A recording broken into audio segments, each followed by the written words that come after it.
Well, this has been a very exciting week, Russ. And not because of anything that happened. It was everything that went into my ears. That was so good. Lots of swinging. Yeah, there was lots of swinging in the jazz category. And in fact, I should tell you, I listened to those recordings first. And I was in the classroom, and as the students were coming in, I was just had my headphones on. I was just bopping around, and they were all kind of laughing at me because young Japanese people. We live in Japan, of course, listeners, and young Japanese people, they seem to think that adults have no reason to be happy, so they always find it amusing when they are. And they're all kind of smiling and laughing at me. I don't know. I guess that's right. Once you become an adult, you're supposed to stop enjoying. I think you're supposed to work till you die here. Yeah, just keep working. Not having fun. Older people seem, they seem to be fairly content to me. But I don't know, young people, I think they just don't imagine old people as being happy. I think they might imagine themselves as old one day, and they don't think that's such a good thing. It's actually pretty cool, I got to say. I just can't run fast anymore. The joys of adulthood and adult music. Yeah, like losing your hearing. Losing your hearing. Yeah. I do wish I had the brain I have now with the hearing I had back then. Yeah, by the time you can afford those speakers, that high frequency, those speakers that you wanted, doesn't really matter anymore once you get up there. I know. You can afford the big, powerful, not just powerful, but high res, I guess, or just speakers. Yeah, normal res. You can't hear them. It becomes like it's kind of like you're hearing your old Fisher Price stereo again when you were a kid. Fisher Price, that was. Actually, by the way, did you hear that? Remember those Fisher Price phones, like from the when we were babies, really, and children. We had these. I had one. Mm-hmm. Do you know this? You know what I'm talking about? I remember all the Fisher Price toys, toy phone, and you would kind of, pretend to talk to someone on it. It's just plastic, Right. But now they're making it into a real phone. Oh, really? That design. Wow. What have we come to, Russ? I don't know. That's what I guess. That stuck in my head when I read it. I'm trying to think what the draw would be with that. Definitely form over function, but. Well, it doesn't speak well to for our podcast getting a lot more listeners. Let me just say that. They're kind of going for these childhood things, because we're trying to get them. We should release on an older format or something. I don't know. Older format, you think? Or retitle it Juvenile Music or something. Juvenile music? I don't know. There's a lot of that. I'm not going back. Kind of makes a lot Can't of money go back already. and don't want to anyway. So yeah, come on, we're gonna make the whole world adults. We're on a mission. That's right. For the mature mind. Music for the mature mind, not adult music. Actually, I was listening this week to all those Vikingur Olufsen recordings. I picked up all those discs. So I realized something interesting. They're all good, yeah. They're all good. In the few places that remain where you can buy new discs, compact discs, that have any kind of classical selection in Japan, they all have the Japanese releases, which have the translated, jackets and and because songs. of that, you have to pay you have to pay 30% more. And it's kind of depressing that no place has, because it's bad enough reading and interpreting all Italian things if you're an English speaker, or if you're a musician and familiar with music. Italian is the language of music, so you know what all these things mean. But even if you read Japanese, reading those musical terms in Japanese is like one more step removed from what's familiar to me, and I have to pay extra for it. Yeah, so I just ordered them. Not only that, they don't translate those terms; they just kind of sound them out in the they're phonetic, the phonetic language. Katakana, so. Yeah. So anyway, I got the European releases, so I've been listening. So you got to figure out what it is, because it's not an actual Japanese word; it's just sort of a phonetic rendering of the Italian word or the German word or whatever it is. Yeah, and I don't want to pay extra for that. So, so I was listening to those a lot this week, and then we've got some interesting selection of classical music, and we've got a big band blowout, Booze Up. Yeah. We got the whiskey, the bourbon going again, our favorite bourbon for this episode. This is Knob Creek Single Barrel. They are not sponsoring us. We are just delighted by their product. We're sponsoring them. That's right. Yeah, we're helping them. They should throw us at least a thank you, if anything. Send us a free bottle or something. Send us a free bottle. Support the podcast. Support the podcast. And, can people support the podcast? Well, they can write to us, I guess. You can write to us. Please support the podcast. I'll tell you about that right now. If you're listening to us speak on whatever platform you're on, you can find links to the music we're going to talk about tonight for Spotify and Apple Music, the two most popular platforms. Those are in the description for each recording. Also, there's a link there to our preferred streaming platform, Deezer, that's a full episode playlist, so all the music compiled in one place. You can listen to it at one click. You can follow us there. Our podcast is on Deezer as well. And Adult Music Podcast is our username. And all the previous podcast listening playlists are there as well. If you can't see a description of any of those links, or the links don't work because they're not active on YouTube and some other places, come on over and check us out on our host site, Podbean, where everything is easy to see and the links are all active. Now, if you do enjoy the podcast or the music, please do follow or subscribe on whatever app or platform you're listening to us on. And take a moment, give us a ranking or write a review. That helps us get into the browsing category for each platform. Which it has to be a good review, so theoretically you'd be supporting us. Yeah, good review. Write a bad review if you want. I don't care. I guess, but that hurts us at the beginning. If we're Joe Rogan styles, they can write bad reviews. It won't really. We only have good reviews so far. That's good. Yeah. Anyway, any of that kind of stuff helps us grow our audience because it pops us up into the browse categories, and so more eyes see the adult music logo. My family listens to this podcast, and none of them listens to classical or jazz or really any music. They just kind of casually listen, I think, to what's popular, I guess, or what they like. Right. But it's not classical or jazz. It's kind of interesting. Yeah. So hopefully we're making things accessible or interesting. Yeah.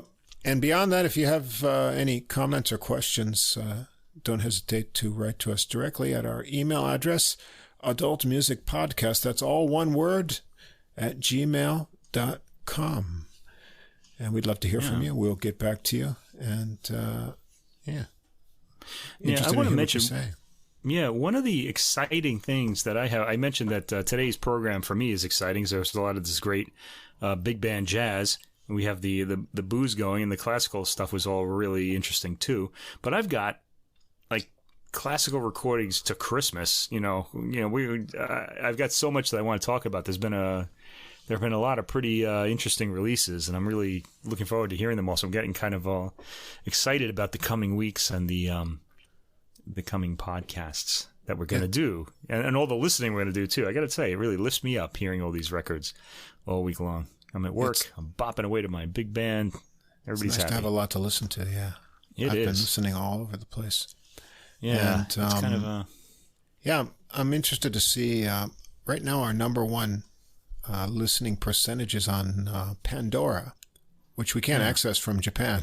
So it's kind of interesting. You should get a VPN. I think we could probably get a VPN and check it out. VPN and sign out, yeah. Yeah, I'm just interested about why more people can find us there in comparison to the other platforms. I'm curious to see if they're reviewing us there and what they're saying. It could be. You actually can't sign on to that site. No, I can't sign on from Japan. Here, but I did get us on there, so... Well, we could if I think a VPN would get us in, but I have a VPN. I should look. I don't know. Check it out. I'm just interested in what the interface looks like. But anyway, if you're on Pandora listening to us, thanks very much. And we've got some more increase in UK listeners too, which is nice. That's good. And Japan is number 2. They're a big classical and jazz audience there. They've got a lot of good publications as well. I still read Gramophone. I'm looking at Jazzwise now too. Yeah, so they list a lot of British sometimes. Yeah, they have some British jazz acts that I otherwise wouldn't know about. It's I like that about them. Because the American one's downbeat. They write about mostly Americans. Yeah. India is still number 3. So we've got a lot of repeat Indian listeners. So thanks for listening to us in India. We're going to get some Indian musicians, at least on the podcast eventually. Indian jazz musicians, you mean? Probably, yeah. In probably, jazz, most likely. Yeah, there are several that I follow. So as soon as some new releases come out. Okay, now theoretically, we called this podcast adult music because it's music for adults, and that means classical and jazz as far as Western music goes. But we have this idea that there's going to be a lot of world music on it, and also just popular music that adults would enjoy. Okay, sort of. Well, I don't know if that's popular. If, only adults like it, but no, I don't mean easy listening. I just well-written songs, that kind of thing. Yeah.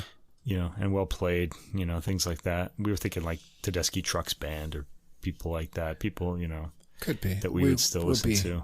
Expanding beyond just the jazz and classical category when we. Well, that's the thing, though. It's turning out that there's so much good jazz and classical that we can't get away from it. Yeah. So it's just become this thing, and not only that, but it's our area of expertise. Another thing I've noticed that if we were to do, say, there have been a few good recordings I've heard this year of like music from Africa.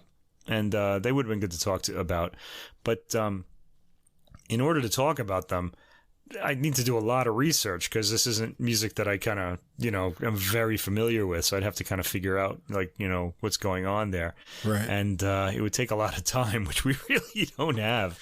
So I think it's better. It's kind of safer for us to be in our area of expertise because we have like all this like background and sort of history to draw on. Whereas here we'd have to actually start from nothing and sort of figure it out. Yeah, we'll stay with the main vein mostly, I guess. So. Like I remember in college, I studied a little bit of, I didn't play it, but I mean, I studied a little bit of how like Indian raga are structured. And I know a little bit about that, but it's still not enough that I'd feel comfortable talking about a performance. I mean, there's a whole history of performance behind that.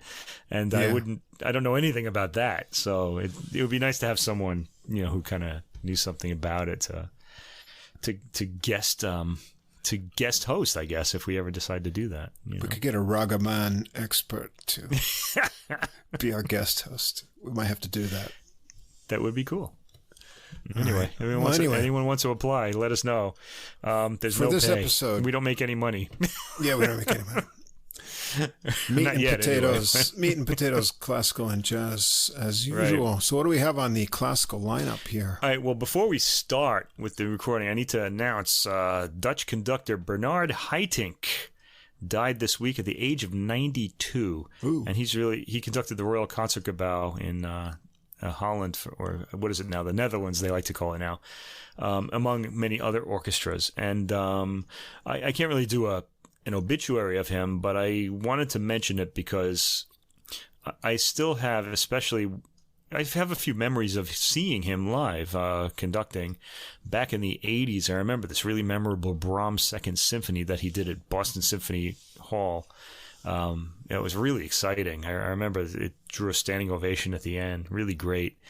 And one of my most treasured recordings is his recording of the Debussy orchestral works, especially the nocturnes.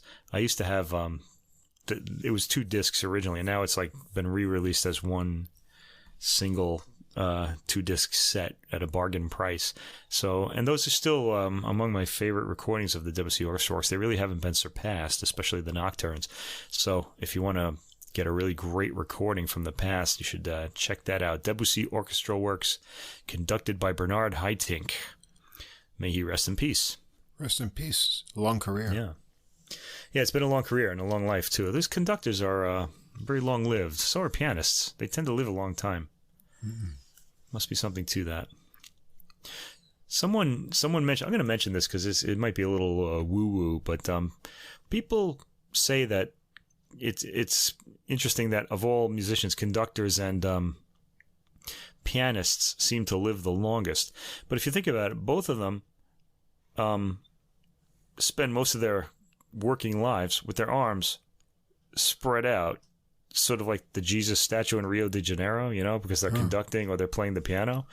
And somebody had suggested that might be it might allow the flow of Chinese qi energy to flow through your body and prolong your life. There's no science backing that up whatsoever. I'm doing my orangutan kind of thing, as you say. Yeah, just you could do that too. But anyway, you might want to try that. Anybody? If you play the piano, You might be making your life longer. Just typing on a keyboard. You can approximate add the motion. years to your life by conducting an orchestra or playing the piano. So there's no scientific evidence backing this up, but it's just an observation, and you might want to think about it. Yeah. Why not try it out? Play the piano. It's a good new hobby. Yeah, I mean, or when you listen to all these tracks on the playlist, instead of air guitar, do a little bit of, air conducting. Air piano, air conducting. Figure out the meters and cue in the sections. I tried that. That makes me tired. Does it? Yeah. It's hard to do. Yeah, I'd rather just sit there with the bourbon and listen to it. So. Yeah, me too. We're definitely getting old here. Okay, but I was actually like that in college too. All right. Anyway, let's get to the music. I have my ideal sort of programming lineup this week. I've got a Baroque recording. I've got a romantic. I've got a romantic, classical romantic. So something from that, the golden age of really classical music. Although you could say the Baroque is that too. And then I've got a contemporary composer, and that's my ideal. I try to get that when I can. I want to do more contemporary composers because I'm a little fed up with people saying, "Oh, classical music is dead people music." It's not. There are still people composing it. Yeah, and I think we should be listening to that music. Rap music is dead people music, isn't it? Because they always shoot each other or something. Well, yeah, there is that. It's funny you should say that because I'm going to mention something on this first recording that's is there a drive-by in the Baroque period? In a way, let me tell you about this, okay? Well, our first album is a recording of Baroque era music called Stylus Phantasticus. Now that Phantasticus is spelled with a PH at the beginning in the Greek method. Okay, and the performers we have a Baroque violin soloist, Tekla Cunningham, and a group called Pacific Music Works, conducted by Stephen Stubbs, he's the artistic director. And he also plays, I think, guitar on the recording as well. He's the guitarist in this very small ensemble. I think it's 4 people plus Tekla Cunningham, so 5 people or 6 people, I'm not really sure. And this is on Reference Recordings, not a very... It's a fairly small music label, so please support them and get this recording. It's because it's very good.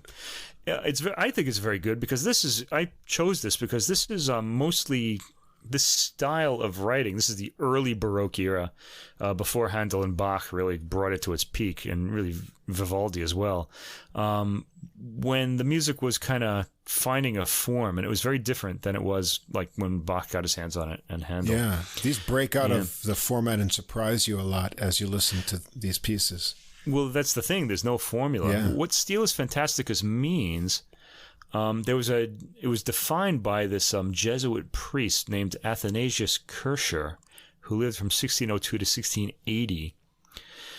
And he said it's a form of music appropriate to instruments as opposed to singing. Okay, so people in the past, I guess we still do this, thought of music as music to be sung, cantata, or music to be played, sonata, or sonata it became. Okay, so you hear the expression sonata for a movement of music or piano work, and it really means like the original word means less sounded, or it's just no singing in it is what it means. But then it came to take on another meaning, which is interesting in itself. But in the Baroque era, it just means like sounded music as opposed to sung music. And he calls this the free and unfettered method of composition, bound to nothing. Oh, sounds very Zen to me. I like things that are bound to nothing, so it's free. What he means by that, though, it's not bound to words like masses are. So if you're writing a mass, the form that your music is going to take is going to be dictated by the words that you're setting, right? You have to get all those words in, so the music is going to sort of mold around that. And it's also not beholden to a harmonious subject. The music that you write is not beholden to some harmonious subject that needs to be developed. It's organized according to manifest invention, the hidden reason of harmony, whatever that is. And I'm reading now from the this guy's writing here. And the ingenious, skilled connection of harmonic phrases and fugues. Yes, we get a lot of that. So shifting textures and unexpected harmonic changes are frequently found in these works, and boy, you're going to hear a lot of that. Early Italian composers mostly engaged in this style. It was very exciting, but its influence was felt throughout Europe back in the day. And the Baroque era is not as harmonically set as you might be led to think, because you've heard all this Bach and Vivaldi and Handel all your life.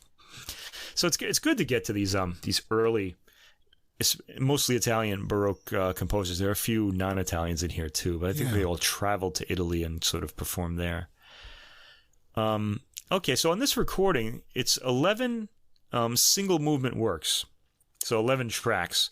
And if you're not sitting in your chair and kind of staring at your CD player to know which track you're on, it'll be hard to keep track because the individual sections of the music just keep spontaneously changing, and then one piece will stop and the other will start without much of a pause, so you might not even notice that you're on a new piece. It's the whole thing is like this big kaleidoscopic journey, this whole album. Yeah. And okay, so let me go through these a little bit. The first work is by a composer named Carlo Farina.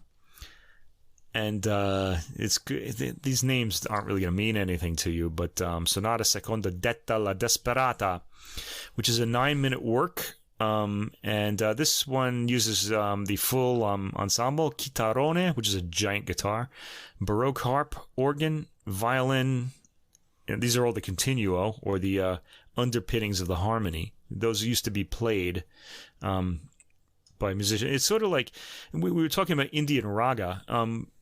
In Indian raga, you'll have a oh man, I'm all spacing out on it. There's an instrument constantly playing in the background, setting the harmonic sort of range that the soloist is supposed to be playing in, and it's just a repeating pattern. This sort of used to happen in Baroque music too. That's what the harpsichord and the other continuo instruments did, while the soloist would solo on top of that. So there is kind of a relationship for that. Plus we have these period instrument sounds, which are kind of cool here too. Yeah, and the violin soloist is playing in a complete non-vibrato style, so it's just like this kind of whiny sort of so nasal sort of sound that comes from the violin, which your ear will adjust to it. I mean, it might be off-putting at first, but I've heard so much music like this now that I really enjoy it, actually. I remember in the 80s when violinists first started playing like this, it was really new and exciting because you'd always hear these, virtuosic violinists playing with lots of vibrato, and it was like singing. And here it's more, there's something about it. It's just sound. Okay, this piece starts mournfully, then it gets jumpy, and it's suddenly introduced second section. The third section is jumpier still, and there are just sudden changes all the way through, and that's true of every work on this album. It's really music that's ideal for our current constantly looking at your iPhone era, because it's if you have a short attention span, no problem, you'll easily relate to this, because something is always changing to grab your attention. Listen to this piece. If you're listening to track 1 at around 3 minutes and 30 seconds, the texture suddenly gets lighter and more transparent. So you can kind of hear through to the back of the space, as opposed to it being like this solid wall of sound that Phil Spector would create in his recordings many hundreds of years later. Things keep changing quickly. And I think that's part of its appeal, especially to our era. It's really wonderful to have rediscovered this music. Now, the piece is called Detta la Desperata, or The Desperate Woman. Okay? The piece gets more chromatic as it goes on. It's kind of interesting. And then we get a sense of emotion by the end, and this kind of like emotion is probably desperate sounding, people think. This work ends suddenly on a quick cadence. Then we get a piece by an Italian composer, Giovanni Batista, and I've heard a lot of his harpsichord music because I was really interested in the early Baroque and also the early Italian Baroque masters, and he was one of them. This is a toccata, and it's played by the Baroque Harp. This is Maxine Eilander playing the Baroque Harp on this.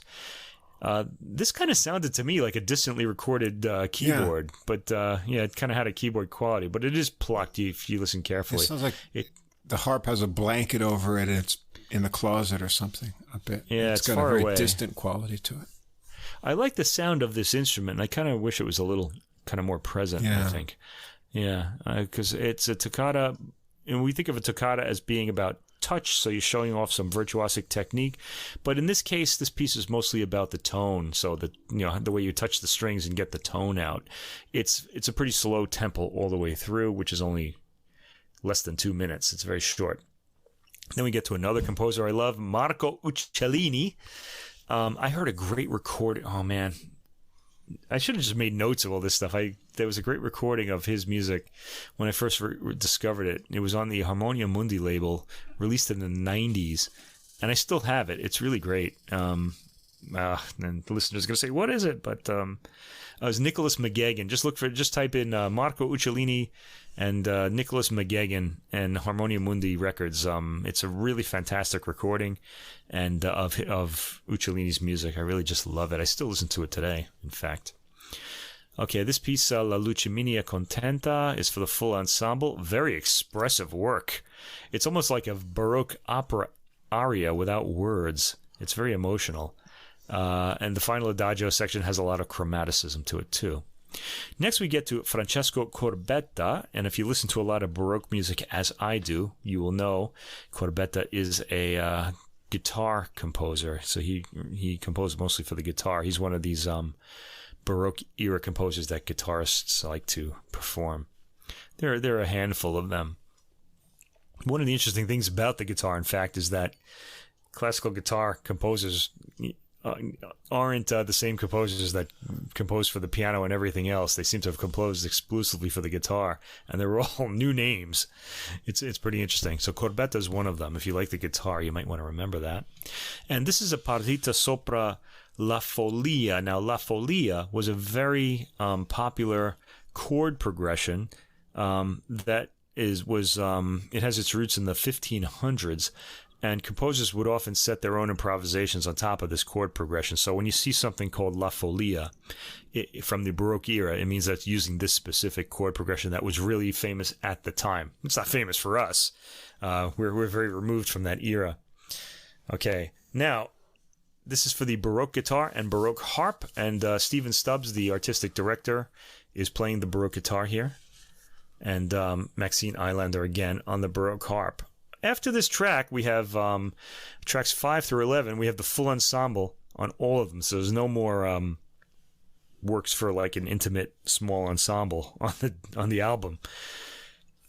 Next, we have Giovanni Antonio Pandolfi Meali, a piece called La Castella. It's a set of variations on an ostinato pattern. Ostinato pattern is a pattern that just keeps circling around and repeating, like it's obstinate. It won't go away. In this particular piece and a few others, the ensemble does well, even though it's a full ensemble. They changed the instrumental configuration of each variation. Not that they're changing the score. I mean, the score is probably very vague. It probably gives you a continuo and the solo line. But we have a lot of continuo instruments here, and they keep changing the timbre, the overall color, so that each variation, you're just aware, oh, this is a new variation. And they're all very short. So again, ideal music for short attention spans. Not that that's a bad thing. This felt very kaleidoscopic to me. Next, Giovanni Batista Fontana. I love these names, don't you? Fontana. I wish my name was Giovanni. Well, Giovanni Batista is John the Baptist. Everybody used to have that name back then. So if your name was Giovanni, you were going to be Giovanni Batista Fontana. Very elaborate names. Okay. Sonata Seconda. Again, contrast between meter in different sections, like one section will end, another one, the meter will change from like, say, 4 to 3. It's really lifts me up. I feel really good listening to this sort of thing. Okay, many of the sections of the work end with a cadential written out formula. Next, we get our first non-Italian composer on this album, and it's a good friend of ours, Heinrich Ignaz Franz von Bieber. not to be confused with Justin Bieber, as we mentioned. They are no relation. This guy spells his name B-I-B-E-R. This is his first sonata prima, and I actually knew this work before I heard this because of another. Yeah, we've heard this before. Yeah, we've heard this before, and not only that, but I've heard this back in the 1990s also on a fantastic recording of all of the Bieber sonatas played by Andrew Mans on the Baroque violin, and he had a really unique sound back then. He now conducts. I don't think he plays much violin anymore, at least not on recordings. And Richard Egar on the harpsichord. Seek that one out too. That's on Harmonia Mundi. It's just a fantastic recording, and it introduced Bieber's music back to the public. He was one of those forgotten composers that scholarship has brought back to life. Now, I know the Mans recording so well that this one didn't really attract me as much because of that earlier wonderful performance, but it's still excellent. If this is the first time you're ever hearing this work, you'll really love it. It's the longest piece on the album at 12 minutes, over 12 minutes actually, under 13 minutes. And it starts with Bieber's, this is something he does in all of his works. He has this unique improvised sounding solo violin line that begins the piece, and it slowly builds into something of substance.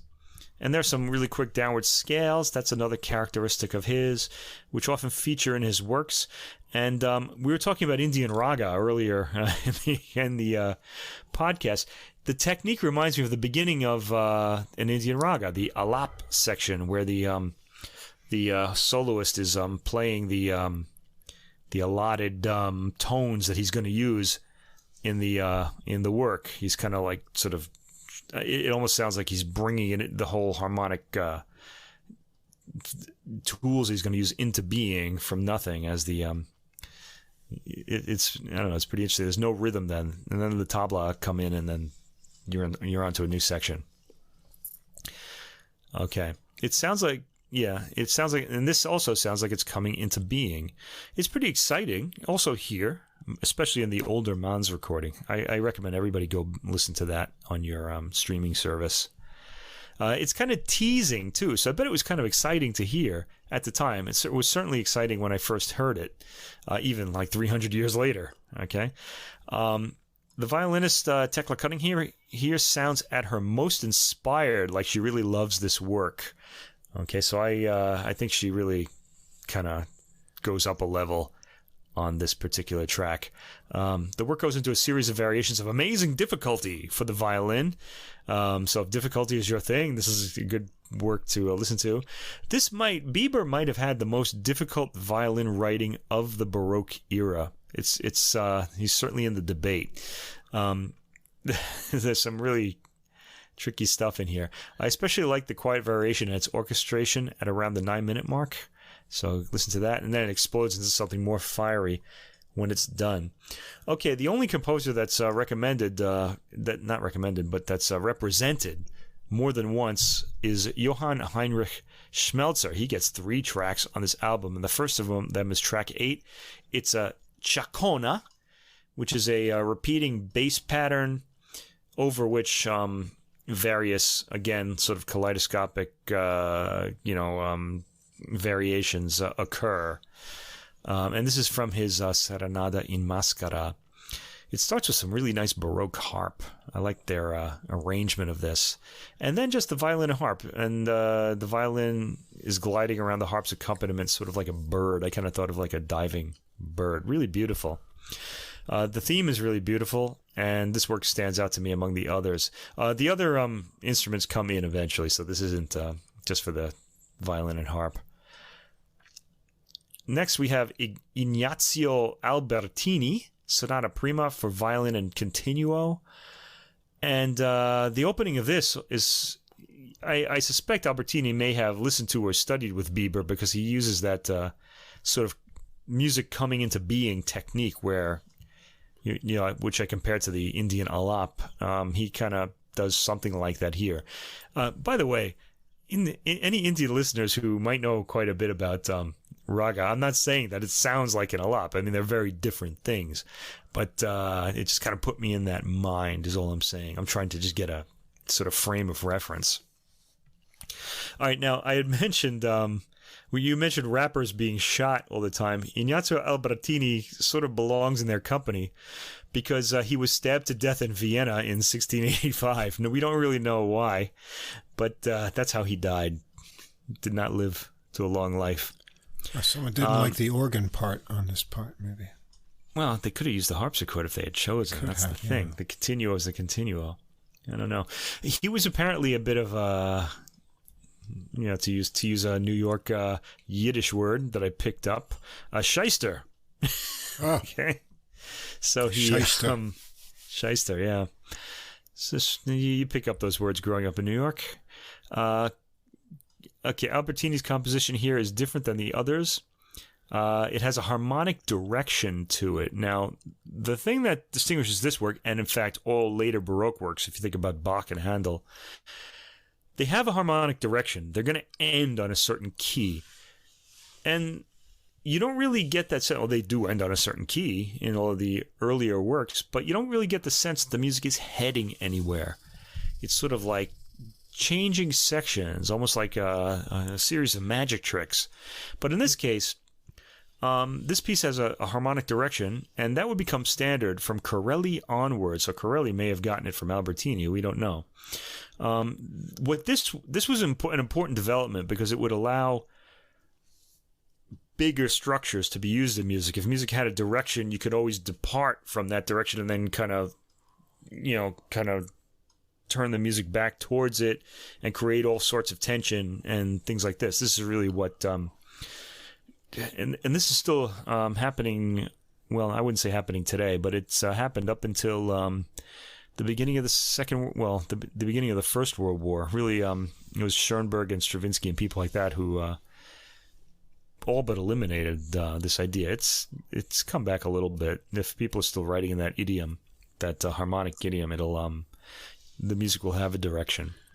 Yeah, this one was good, and you get a real contrast of the major and minor tonalities emphasized in here more than the others.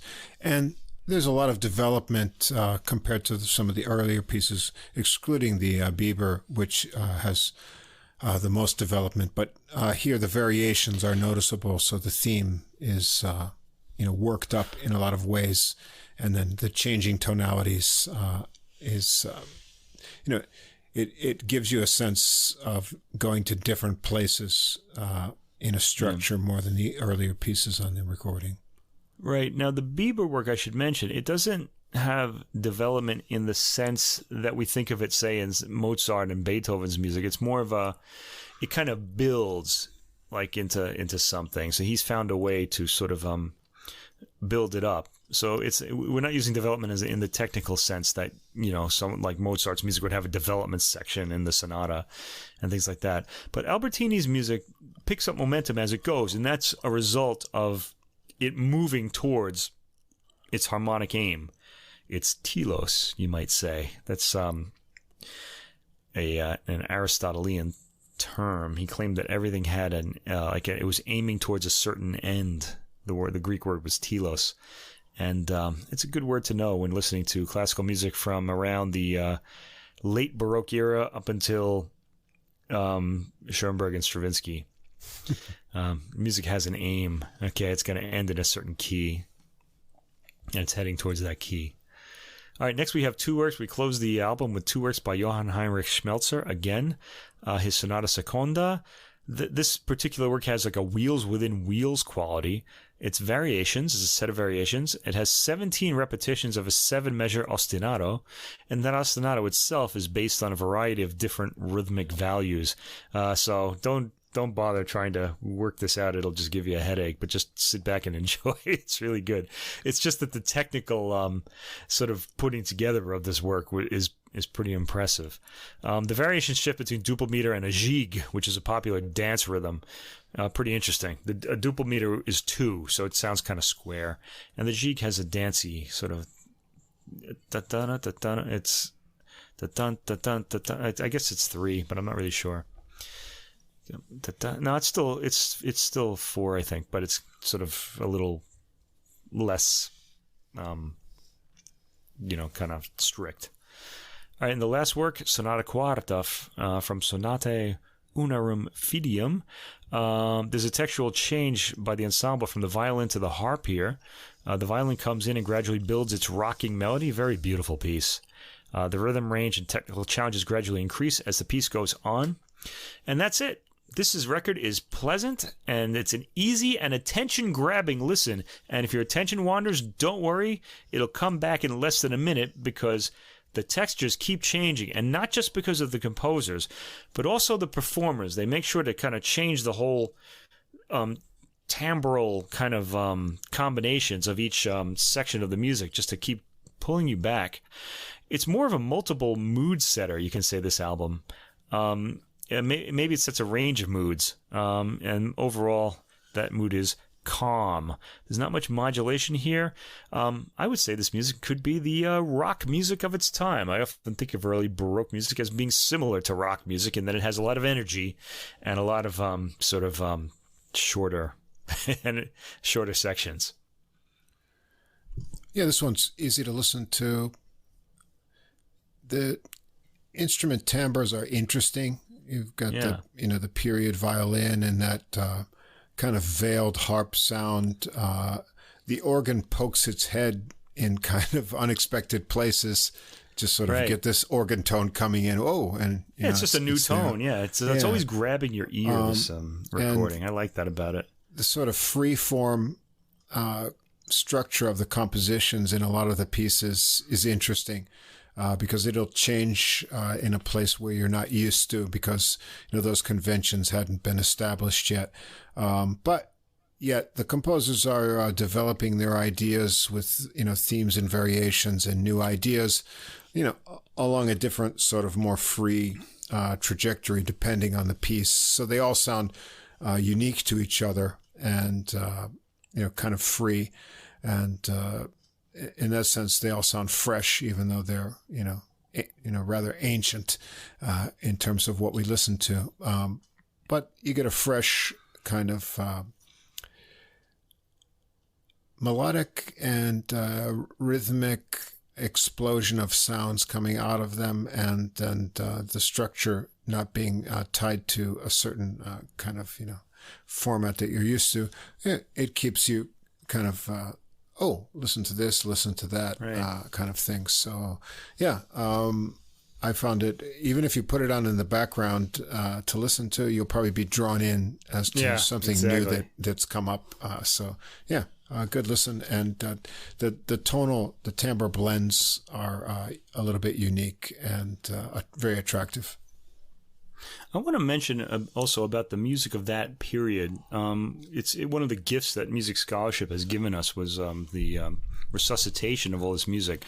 We've really, until my college days in the 80s, a little bit before that maybe, when research into this old music and period instruments and how those instruments would have been played started, there was a repertoire. So, and certain composers made the repertoire. You know who they are: Bach, Vivaldi, Mozart, Handel, Haydn. All the big names. There are a lot of them from the Romantic era, and everybody else was forgotten. And the reason for that was because people like Handel, but they had Handel, Bach, they had developed the music beyond what had gone before, and their music was able to express a lot more because of the bigger structures they were able to create because of these new sort of discoveries of what you could do with harmony. But the thing is, that doesn't mean that the music that came before them isn't interesting. I mean, this disc is a good sort of argument for that. It's really interesting. The problem is it's just like a short-lived period, and for that reason we should value it even more. It wasn't going to last because there was only so much you could do with just varying or just constantly changing sections and things like that. Nevertheless, it's still really exciting, and it just feels like you've just found this kind of interesting. Imagine yourself in college and you sort of join this this club, and it's really interesting, but it's just going to break up after college. But you still had a good time while you were there. It's sort of like that, I feel like, and I find it really rewarding in that way. It's kind of exciting and something of its time. Burst of creativity. Yeah. Okay. Yeah. Until things got more complicated. Sort of like you can think of it as the early computer days when you had to sit in front of this cathode ray tube screen that was with green print on it. Green print, yeah. You know, we wouldn't want to do that now, but nevertheless, I don't know that it's a nice memory, but it's an interesting memory for a lot of us who were around when that was happening. Okay, anyway, next, oh man, Beethoven, Piano Concertos 1-5, the complete piano concertos of Beethoven, this time played by Krystian Zimerman, Polish pianist, and the London Symphony Orchestra, conducted by Simon Rattle, Sir Simon Rattle, I should say, and this is on the Deutsche Grammophon label. Oh boy, we've heard a lot of Beethoven piano concertos in the last 2 years, haven't we? What else have we heard? Who did we hear? Well, Vivace.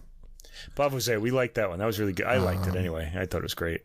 And of course, Stephen Hough, one of my favorite pianists. Yeah. Possibly my favorite pianist. I keep going back and forth between him and Stephen Osborne. I like both of them a lot. They're both on the Hyperion label. And those were all really great. I enjoyed those. They were kind of fresh sounding. What else did we hear? Sudbin, maybe? Did he play? Oh, yeah, but that was years ago. That was a few years in the last 2 years. Yeah. Those are on SACD, as are the Vivace, by the way. Anyway, we've heard these works a lot. So. Yeah, we've heard a lot of these. And coming to this, I wanted to hear this. Of course, I chose this because I had it kind of sitting there, and I said, well, I should give this a listen. It's by a pianist I like a lot, Krystian Zimerman. I find him very hit or miss. He's a very fussy pianist, and I tend not to do well with fussy pianists, though I like him. There are a lot of qualities he has that I like, and the fussiness isn't one of them, although sometimes it pays off. Here I go, putting pianos into two different categories. There are the pianists who concentrate on the trees, and they kind of think that if they concentrate on the trees, the forest will form itself in the background. And there are those, which means they're going for local detail, which I think is what Zimerman does. And then there are the pianists who focus on the form, the forest, and then they kind of drop the details in. And often they'll get some good details from that. I tend to prefer the forest pianists. Okay, the ones who kind of outline the form. A good example of this would be Maurizio Pollini. He was very much a form. His dad was even an architect, so you can just kind of tell that he's really interested in the form of the pieces. Making sure that the shape really registers. That's not to say that the shape doesn't register when Zimerman plays. It does, and a lot of that is it's his doing. But Simon Rattle is also conducting and doing that. Now this is kind of a dream team. This recording, it's two of Deutsche Grammophon's biggest stars. Although I'm not sure Rattle is signed to them. I don't know where he is now. But Zimerman has been on their label since the beginning. And Zimerman has recorded these works before, back in the 80s when he was a younger man. He's now 64 years old. And he recorded them, just to show you how long ago this was, with three of them, piano concertos 3, 4, and 5, with Leonard Bernstein, who would die the year they were recording them. So I guess he didn't conduct the first two because of that. His death in 1989. Wow. Okay. The ever-fussy Zimerman this time had his piano fitted with several interchangeable keyboards inspired by Beethoven's own instruments. I don't know what that means. I suspect, though, just from listening, that the action is lighter. Because the early pianos had a lighter action to them. The current Steinway, it's...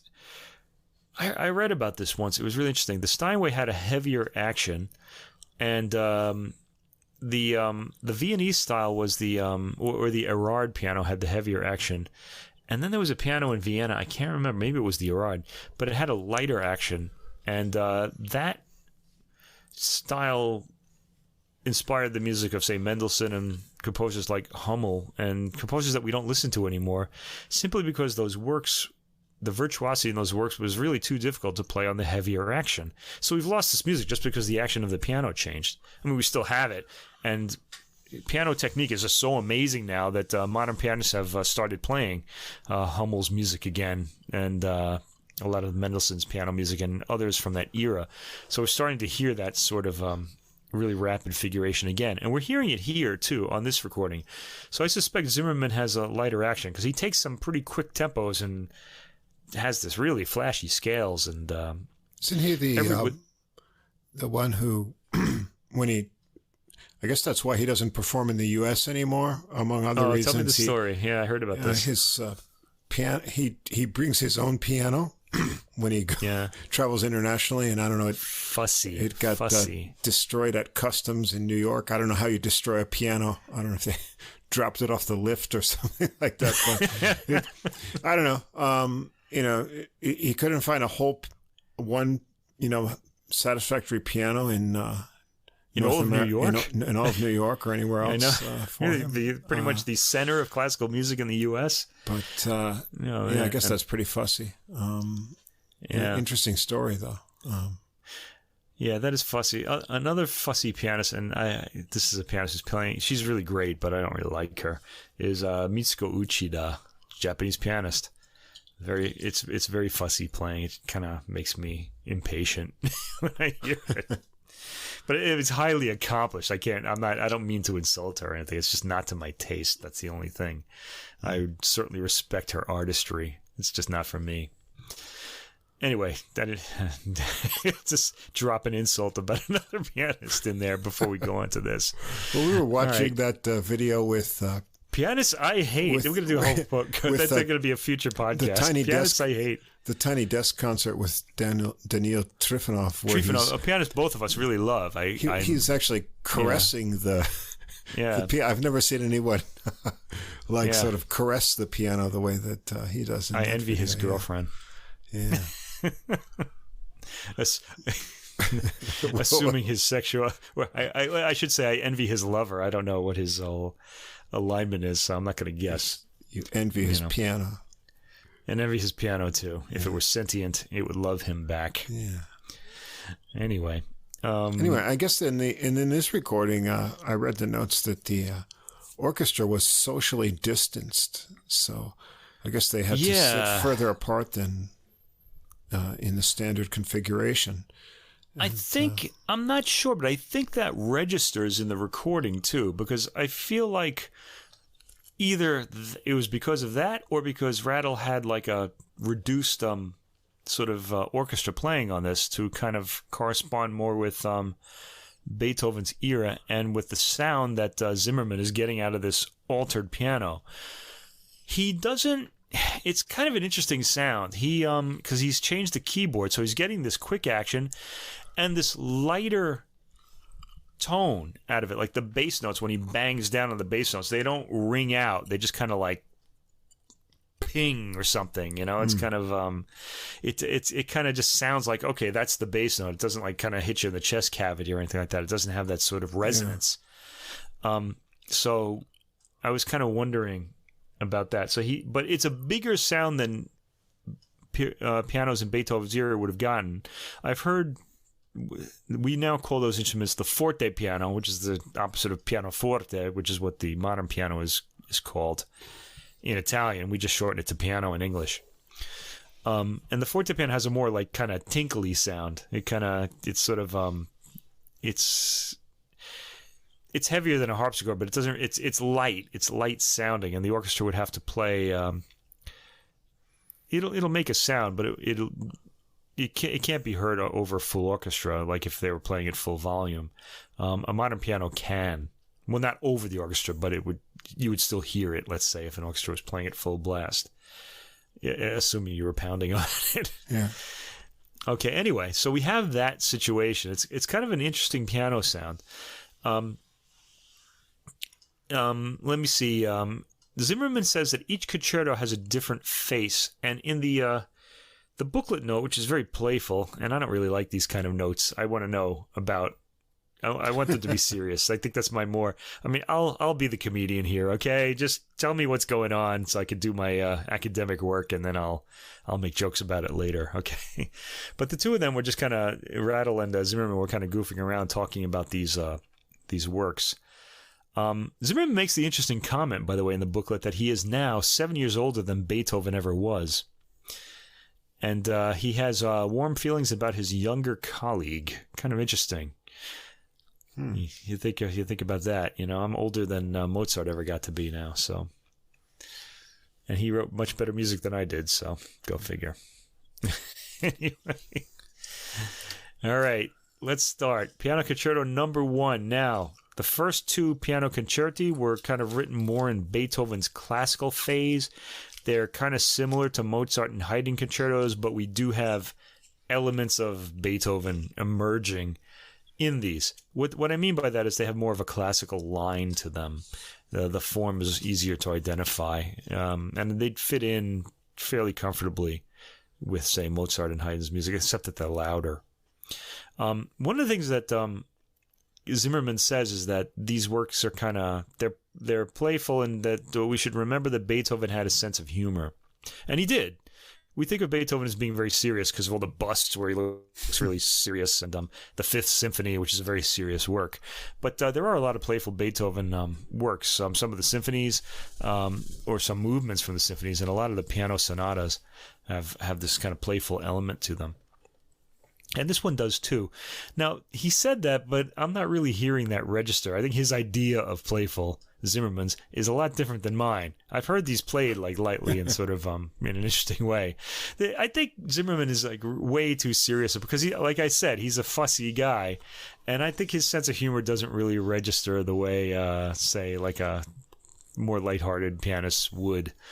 I felt that in the first piano sonata, Simon Rattle is following period instrument scholarship at the beginning, which I approve of. I really like hearing this.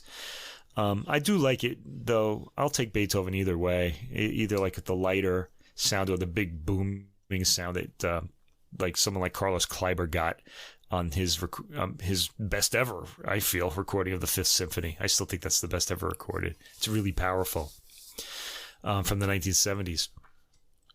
Okay, I think this orchestra is also playing at modern pitch. So he's got the short bowing and things like that, but we're hearing A equals 440. I think. I didn't read about this. I'm just kind of guessing. I could be wrong.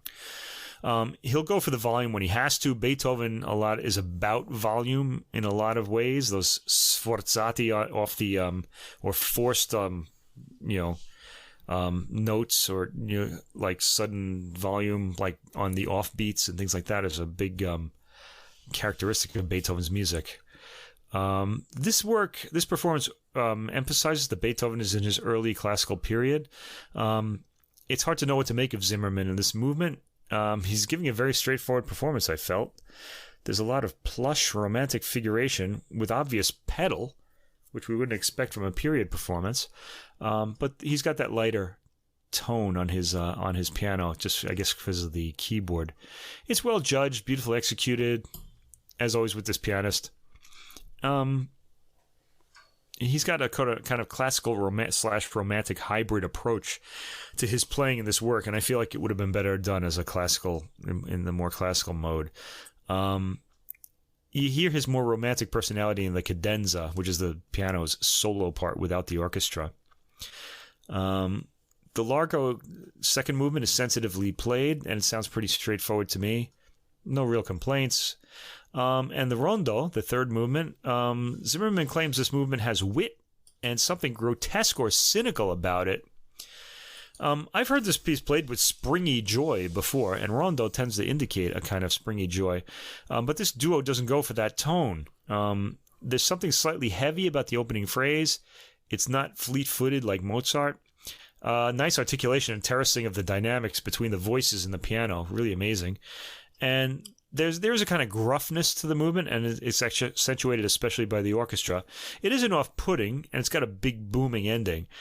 I'm not really sure that this kind of grotesqueness comes through in this movement. So he's talking, but he's not really kind of presenting these things. They're subtle, and it's his idea of what grotesque is, I think, too. Piano Concerto number 2, again, another classical work. Zimerman considers this concerto to be mean and goofy. Okay, goofy I get. The meanness, I don't know. I think he's kind of putting that in there. By the way, the conductor, Simon Rattle, agrees with this. Okay, we get a Mozartian opening in the first movement. Zimerman sounds elegant. His piano sounds much like it did in the first concerto. To my ear, this sounds very pretty. I don't hear any meanness or goofiness here. We'll get to that in the third movement. And again, I don't know that Zimerman can do mean or goofy. He's too refined. Okay. Perhaps in the cadenza, some of the gruff meanness comes out with the chords being forced out, the sforzati. Okay, that could be what he means. There's a sensitively played adagio, second movement. Zimerman isn't stepping out of what's gone before too much, but to me, Rattle's conducting draws my ear. There's a cadenza in this movement too, which is unusual. Usually the second movement doesn't get much of a cadenza. It's kind of shy and spacious, and Zimerman plays it very quietly, almost so you have to lean in toward the speakers to hear. I should also mention, I'm pretty sure the album doesn't list who wrote the cadenzas, but I think they're all Beethoven's cadenzas, because a lot of them I've heard before. And I'm pretty sure Beethoven wrote them all. I don't think we're hearing any original cadenzas here. The rondo section, this would be kind of where the mean and goofiness comes in. Rattle emphasizes the woodwind accompaniment in the string-driven sections. So it's kind of odd. You're sort of hearing this a little differently than you normally would. Usually the strings, most conductors will just make the strings the focus. But here Rattle gives you the woodwinds. This is high-spiritedly goofy a little bit with all of its interrupted figuration and scales in the piano. There's a lot of figuration that will suddenly stop or change. And Zimerman gets a feeling of fun coming out of his playing. There's a very deliberate slowing down of the theme at the 5-minute mark. You can check that out. As though, the pianist is saying, do I have to do this again? Maybe the meanness or the impatience or something. This work skips along to the end from this point with delicate staccato chords just before the explosive final cadence. Explosive is a good word to describe how a lot of Beethoven symphonies end. Okay, now we're getting into some more romantic territory. Beethoven is kind of coming into his own. Piano Concerto No. 3 was written between the years 1800 and 1803. The Moonlight Piano Sonata was written in 1801, and 1803 was when the Eroica, the third gigantic symphony, started. So this work was finished when that work was premiered. And this particular interpretation of Piano Concerto No. 3 goes for extreme contrast within the parameters of the era, of course. It's soft, loud, coarse and elegant, brusque and tender. And we get a lot of these changes. The Allegro con brio first movement has a big, bold opening scale run on the piano. Zimerman goes for high contrast as the volume suddenly quiets to a very low level. All in all, this is a free and uplifting movement, and the performance is there's a very dramatic entrance in the cadenza as well by Zimerman. I've never heard this. This is Beethoven's cadenza, but I've never heard it played with this much contrast of volume before. Next, we have the Largo. Begins very quietly and slower than most performances. There's lots of space. Rattle here is very atmospheric in his gliding accompaniment and often haunting accompaniment. This movement is 10 minutes long, but it doesn't drag. There's a good sense of the structural line. All right, the Rondo. Allegro presto. Zimerman starts with the catchy Rondo theme, which he plays very straightforwardly. I want to mention, too, that at this point I noticed that Zimerman is getting an amazing articulation of every note that he's playing, especially on very rapid runs on the on piano scales. You hear every note being pressed down. It's pretty remarkable. Probably a feature of the keyboard that he's using. He gets a really bright sound, and I'm wondering if he's using the same piano as in the first two movements. Probably not. The orchestra is loud and rather belligerent, and the piano keeps decorum, so there's a contrast there as well. Almost like the piano is the... you can kind of think of one of these sort of salons in of the period where the hostess, usually it was a woman who would run these things, is trying to calm everybody down, and maybe there's this big fight brewing. Okay, the orchestra really wants to make its presence felt in this movement. The piano sounds amiable throughout, and Zimerman really pounds on the bass notes, which don't register with the depth and richness of a 9-foot grand, so this piano has been altered in some way. Okay, the two most famous piano concerti, number 4 and number 5. Number 4 is really one of my favorites. Actually, number 5 is pretty great too, but I've heard it so many times. Anyway, Piano Concerto number 4 is famous for its unaccompanied piano opening. This had never been done before. Actually, Mozart might have done it. I'm not sure, but it was very unusual.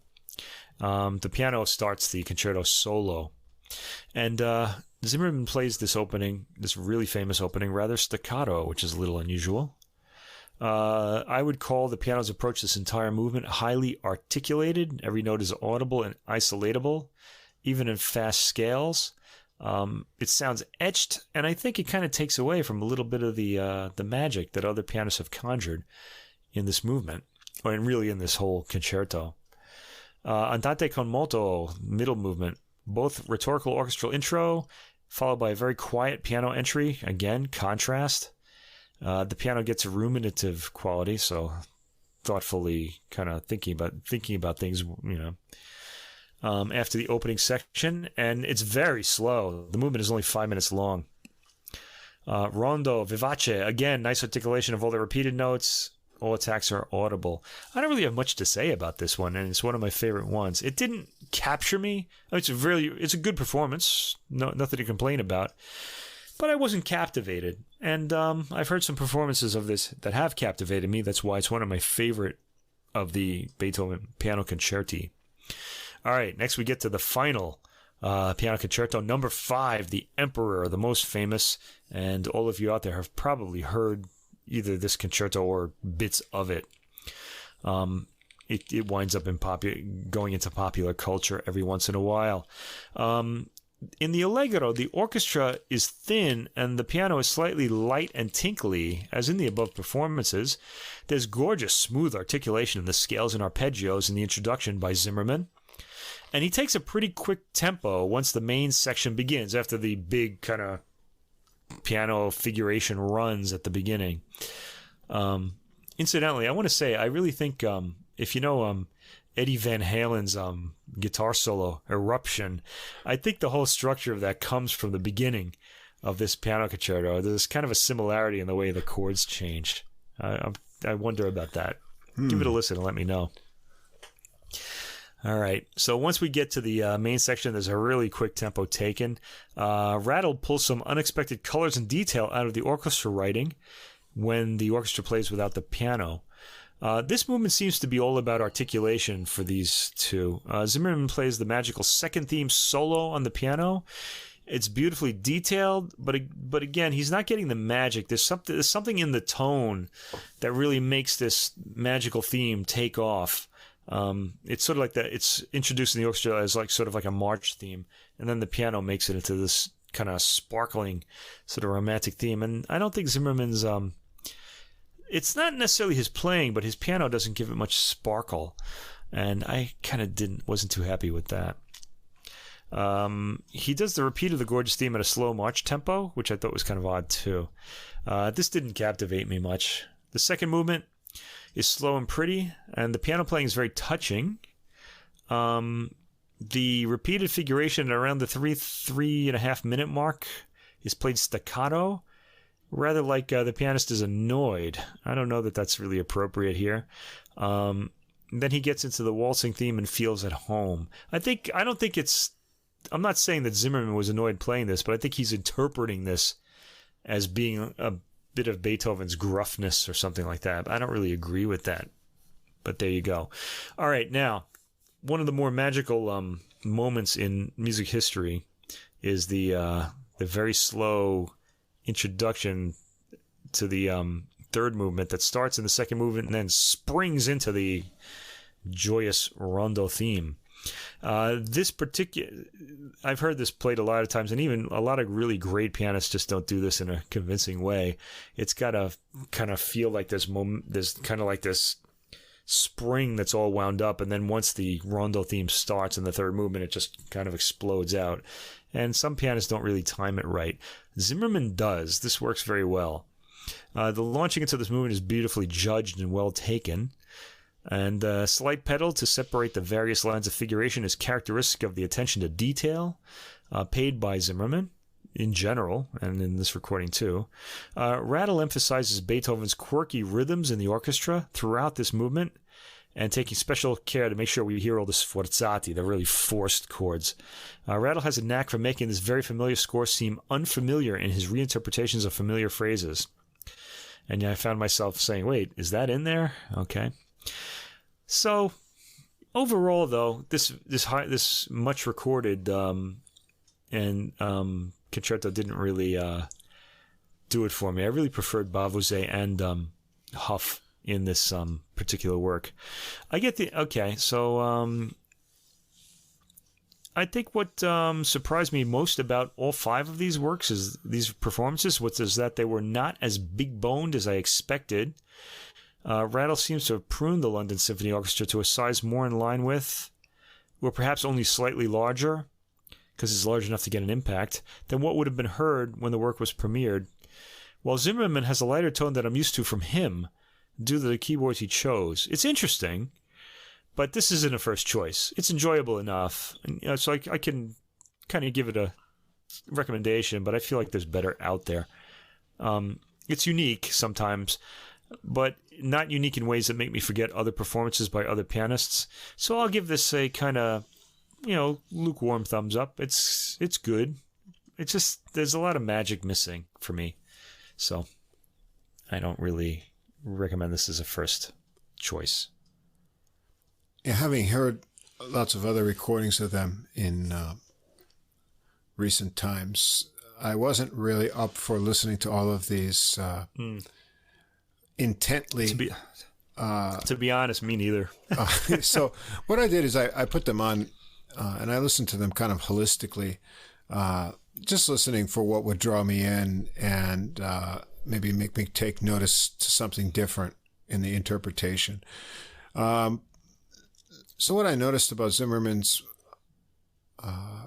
individual playing, he has amazing rhythmic precision.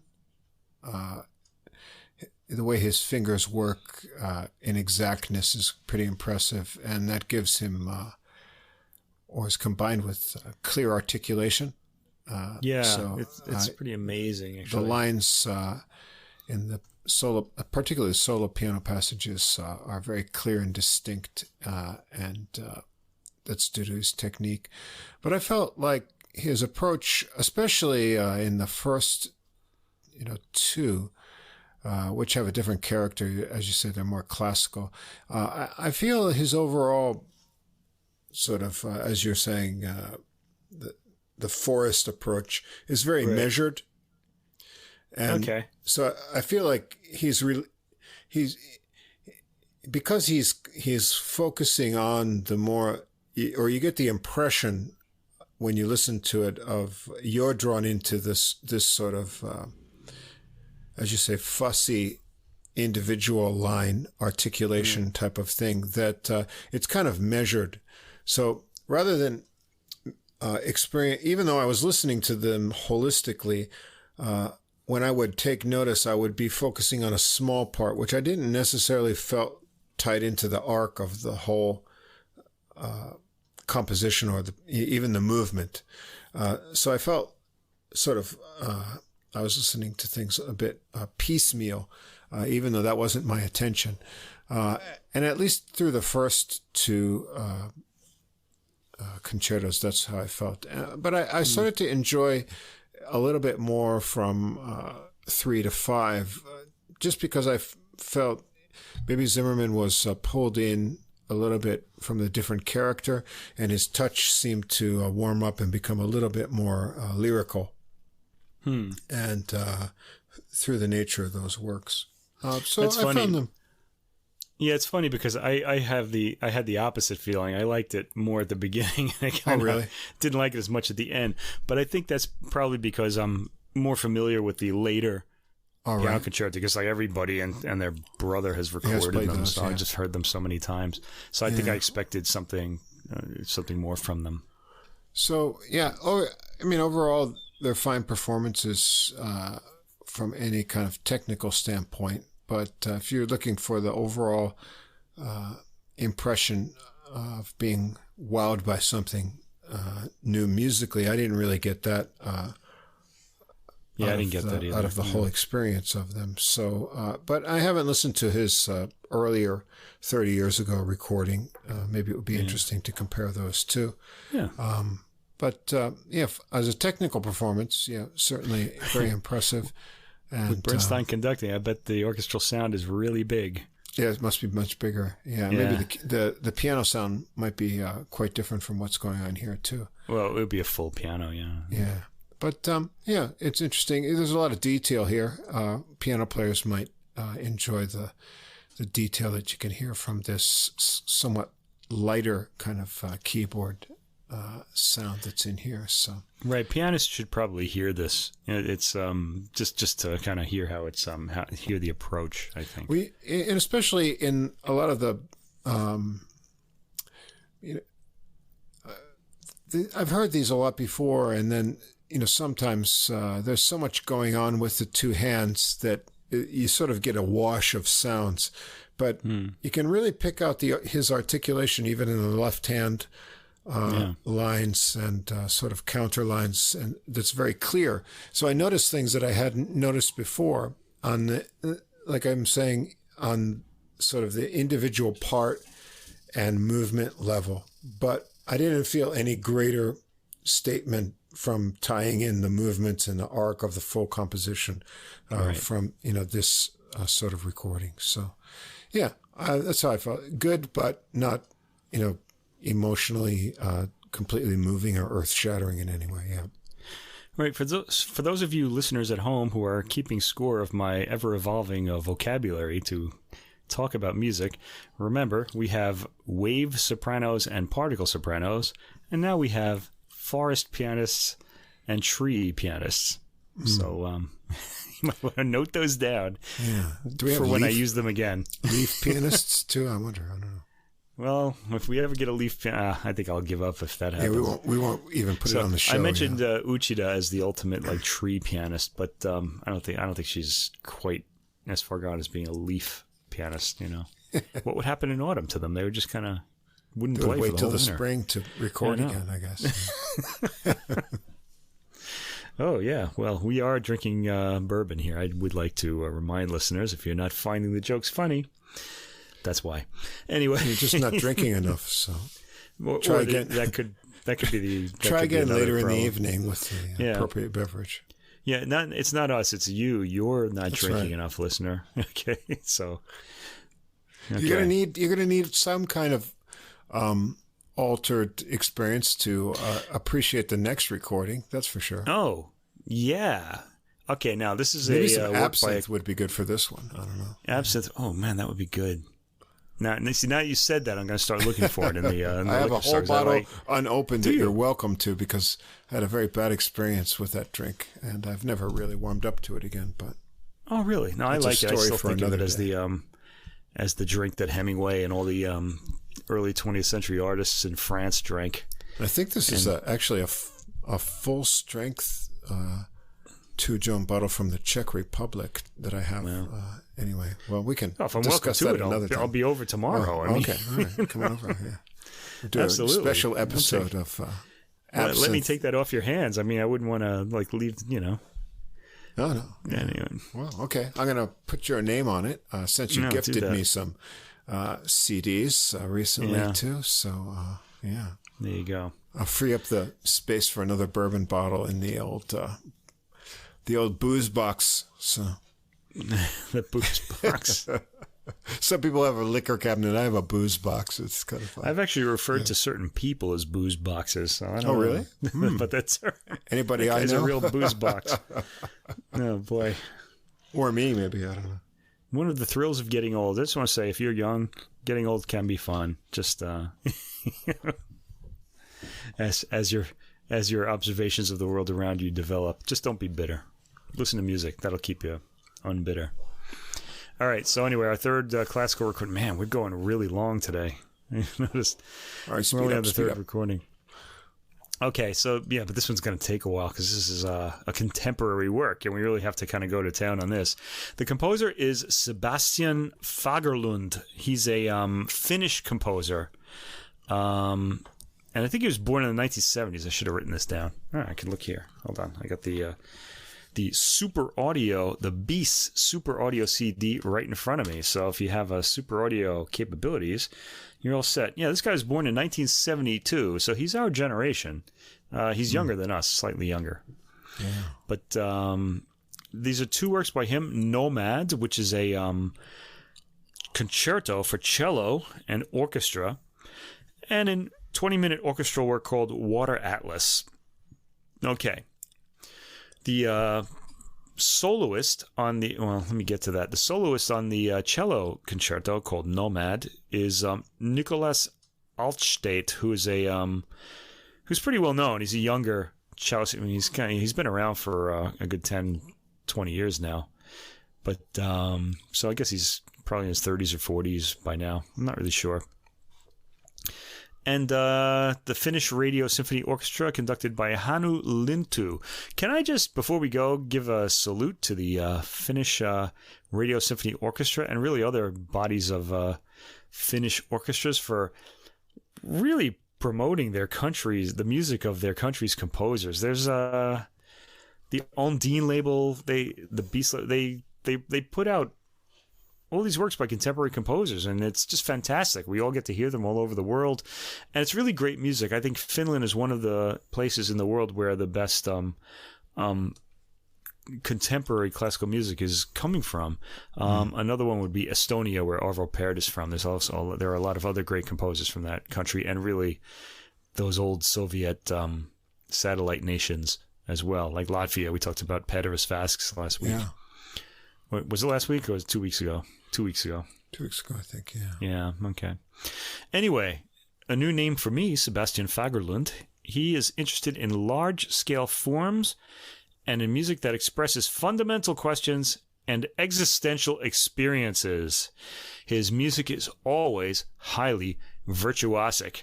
Can I just interject here and say, yes, it is. All those things you just said, I guess. This tied my ears in knots listening to this, and in a good way. I want to add, it wasn't work, but it required concentration to listen to these two works. Okay. Well, maybe some people would consider that to be work. I thought it was very enjoyable. Let me just say right away, I liked these two works a lot, and I really recommend that listeners hear this. It's a work of contemporary music. It's tonal, so it's not going to be any of this kind of like weird kind of disassembling a watch type music where you have all the parts all over the place. It's highly, highly virtuosic. If you want to know what cellists are currently capable of, this cello concerto will give you an idea of that. I don't think anyone in the 19th century could possibly play this because I guess technique has moved on. Jeez. Anyway, I know I have a few cellist friends here. I doubt they listen to this podcast, but if they do, I hope they'll give this a listen. I liked it a lot. Okay. Now, I mentioned the fundamental questions and existential experiences. I thought of this first work, Nomade, as an existential experience, giving, because it's sort of the experience of the cello, the wanderer, the person, being in these changing landscapes and sort of reacting to them. That's the overall picture I got of this. So it's not really a narrative so much as it's a bunch of episodes and a sort of reaction to that. So you might want to think of it that way. The title refers to searching and movement, nomad, with an E at the end, by the way. And doesn't designate that there's a program. There are 6 movements played without a break, and there are 2 short interludes. One of them is in between the second and third movement, and the other one is between the fourth and fifth movement. I hear this as a journey, really. Well, it doesn't really have direction so much. It just keeps changing. It's just different sort of... It feels episodic, really, I think, to me. It's the cellist wandering through various landscapes, moods, and events. Okay, let's go through this. The first movement... Now, keep in mind, this is a 37-minute work with really no breaks. There is a slight pause at the end of the fourth movement, but... you're really going to hear this straight through. Now, sort of like the Baroque works that we were listening to earlier, the textures change.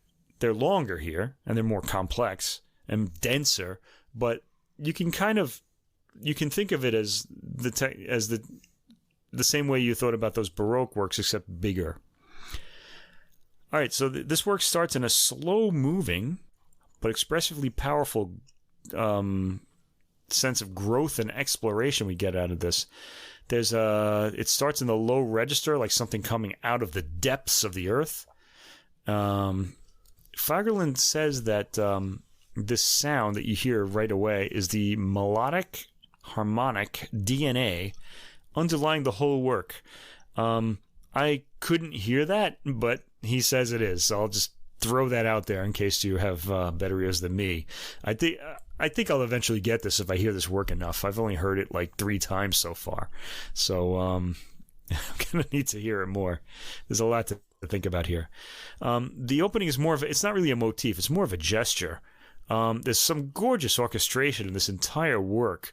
The first thing that grabbed me is that the timbres carry a lot of the work's meaning. The sounds you're hearing, not necessarily the lines or the notes or the rhythms, but the sounds you're hearing really are kind of giving the feeling of kind of what the cello is reacting to. The orchestra provides the environment that the DNA lives in, I guess you can say, if the opening intervals provide the DNA. There are a lot of metallic, crystalline timbres as the cello plays, including a marimba and a piano. The orchestra sounds huge. The cello's themes all consist of long, drawn-out tones in this first movement, and it often plays with deep feeling and warm tone. So if you like the cello, I think you'll be drawn into this right away. The second movement is titled Agitato. Well, it's not a title, it's an instruction. Agitated. There's a tense struggle between the cello and orchestra here. There's a change of rhythm from the first movement to something more square. Maybe you could call it march-like. It doesn't really sound like a march, but there's something square about it. And the cellist is really put through his paces here. There's a lot of quick bowing on single notes. This happens a lot in this work. And after some crescendos ending in dissonant crashes by the orchestra, the cello plays an impassioned theme. A quick passage is accompanied by woodblock percussion follows, another really beautiful and surprising sound. It gets agitated and results in some brass punctuation, some fantastic brass playing and orchestration as well. The rhythm gets faster and more demented in the winds, and there's some great brass towards the end too. The cello starts playing in the march-like rhythm by the end, so it's been pulled into the environment. Then we get our first interlude, labeled Misterioso. This starts with timpani and low reeds, something like a low bassoon, a sound I love because of that vibrating reed. And there's metallic percussion. I couldn't really make out the cello, to be honest. It might not even be there in this interlude. I'm not really sure. The third movement, Vivace Caprichozo. And this is sort of like a scherzo movement, so it's going to have this hyperactive sort of rhythm. And it's lighter. A scherzo means joke in Italian, so it kind of means something light-hearted. The cello ushers us into this section, so it does play at the end of the interlude. The rhythm is a bit reminiscent of the scherzo in Beethoven's Ninth, like it has this kind of inexorable, like dun dun dun dun dun dun. I don't really know, I don't remember the melody in this, but it has that sort of unstoppable sort of quality to it. It sounds pretty deranged, actually, more deranged than in Beethoven's Ninth Symphony. And then it suddenly quietens. There's a general pause. And then we get to the magical fourth movement, the Lento Contemplativo. This is a fragile meditation from the cello, according to the booklet notes. I did like their use of the word fragile, so I'm repeating it. And then a frail soundscape emerges like a slow canon. This is a 10-minute movement, the longest in the work. And there are very pretty sounds from the metal percussion and I think the harp. I'm not sure that that's what that was. A lot of wonderful sounding harmonics from the cello, and that's another sound I love, and it's a very sort of 20th century and contemporary sound as well. This movement is really otherworldly. This is the unique soundscape of the whole piece here for me. Right. Yeah, and in fact, it is the central movement, the one that's going to grab ears. The booklet describes it as a lyrical movement. I don't know about lyrical. because it doesn't really sound song-like to me, but it does sound very tonal. And they say it forms an island of fairy tale beauty, but gradually grows fuller. Yeah, I can see that. True. So it's sort of like hazy, sort of like a hazy vision of some place. This one, to me, it's like a mist that has like drops of sound as a rain that falls into it. And the tonality, it's sort of like this pentatonic kind of oriental scale. And it creates a space of serenity. And then it builds out from that. But the initial build up to those tones and the way it's spaced out is it really, as you say, this is an episodic work, and this is a completely new scene. It's as if in Star Wars you're on, you've gone to that new moon of another solar system, and it's got a lot of trees or whatever. So you're now in a completely new environment, and that environment is presented to you in full here before anything else develops. Think of it as the elves kind of kingdom in Lord of the Rings, when the ring bearers all go. They get their time of rest. You're in the elven kingdom in the forest, and you're going to get a full picture of all of that with different tones, and so it's really a lovely and then interesting development. It is interesting. I think so too. Incidentally, the composer says that this movement reaches the core of the work's musical DNA.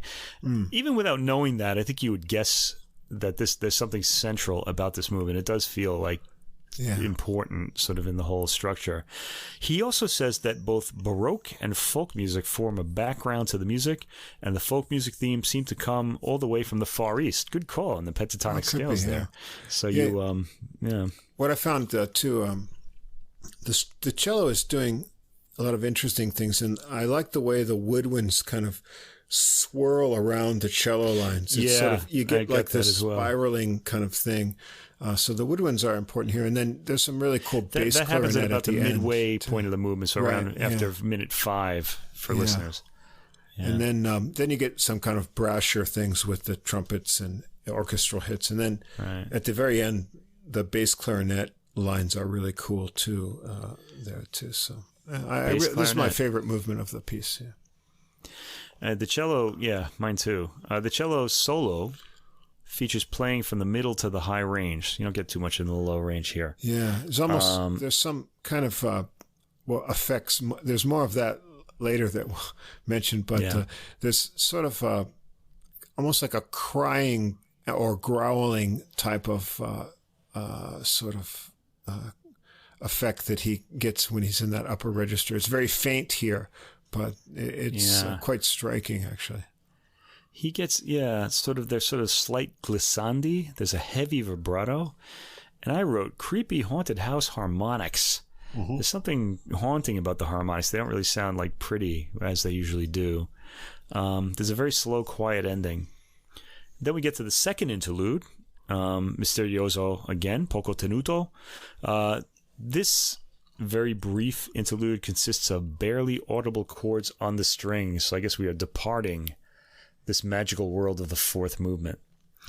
The fifth movement is marked espressivo liberamente, which means freely and expressive. And this whole movement is a cello cadenza. Cadenza, again, meaning that the cello plays alone without any accompaniment. It starts with fragile sounds on the cello, so I guess it's sort of a memory. He's reacting to what he saw in the previous movement. And there's a quiet string background, which is held over from the interlude. And then the cello plays alone. The notes use the word improvised, an improvised cello solo, but I'm pretty sure this is written out by Fagerlund. I think it's just kind of like the cello, just kind of what he imagines the cellist would think here. I don't think the cellist is improvising this.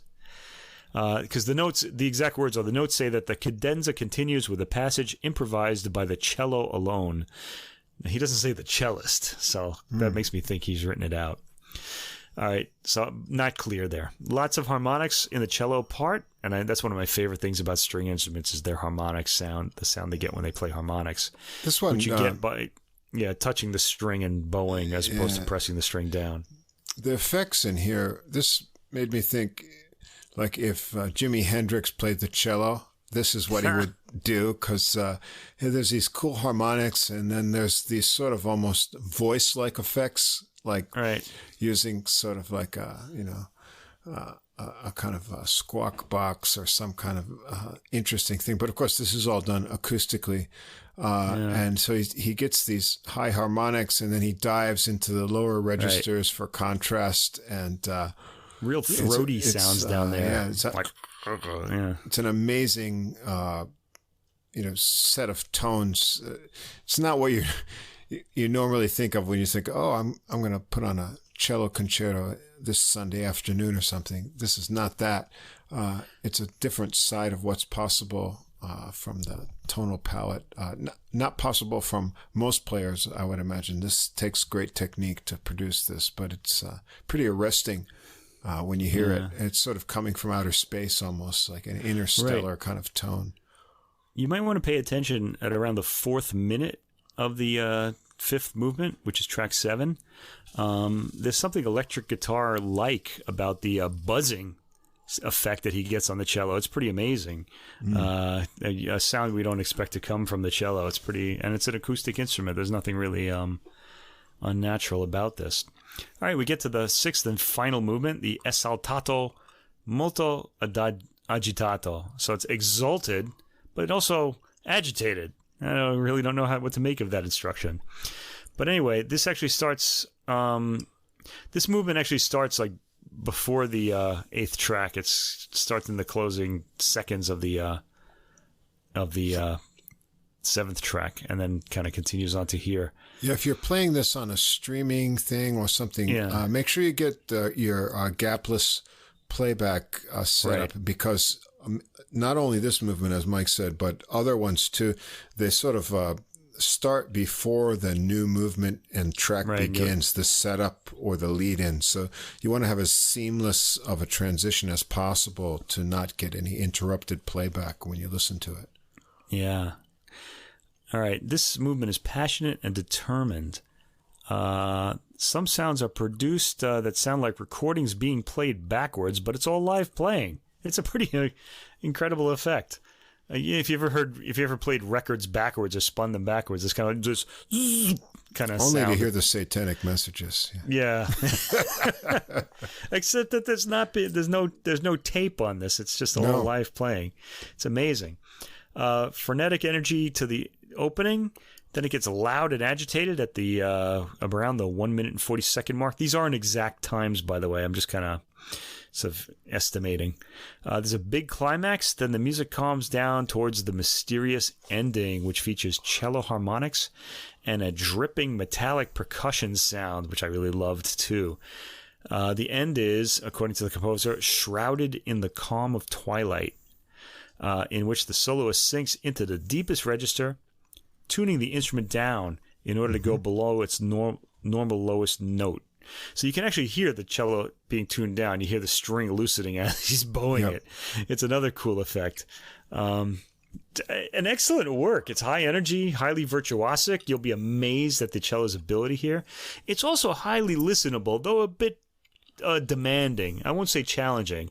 It's demanding. It's because your attention is going to be strained, I think, if you're not used to hearing music like this. It's not something to kick back and relax to. That's for sure. It's sort of like a sound adventure. So if you want to go on the musical equivalent of climbing a mountain, this is kind of a good. It's sort of like it's a little musical adventure you can go on in your chair. Yep. It's rewarding, well worth hearing. And it would be great to hear in a live performance. I'd love to see a cellist do this in front of me. You know? Yeah. I mean, that's what my notes basically say. Cello is my favorite stringed instrument, and I particularly like to listen to cello concertos and things. Like on a weekend afternoon, it matches my mood. And this is not the normal cello that I listen to. But the array of sounds that are written here, and that Altstaedt, however you pronounce his name, produces. It's really amazing what he does with the instrument technically here. And then, the orchestra is just creating this backdrop of scenes for a strange journey. Sometimes it's really beautiful, but it's always unique and engaging. There's lots of space, and rather than development, I would say transition. It's sort of, you're on a journey teleporting to these different kind of environments. And so you're drawn in, and you can follow that even if you have no idea what's coming next or where you're going. You're going to get a lot of surprises.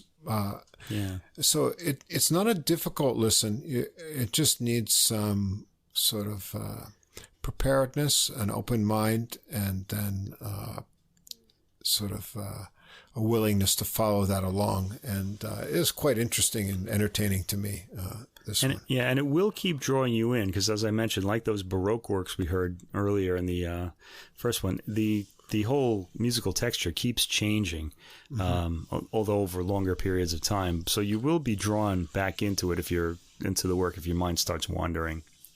There is one other work on this album, and it's called WaterAtlas. This was composed from 2017 to 2018. Incidentally, the Nomade is a recent work, too, that was composed in 2018. So from the same period. All right, WaterAtlas is a single movement work for orchestra. No cello in this one.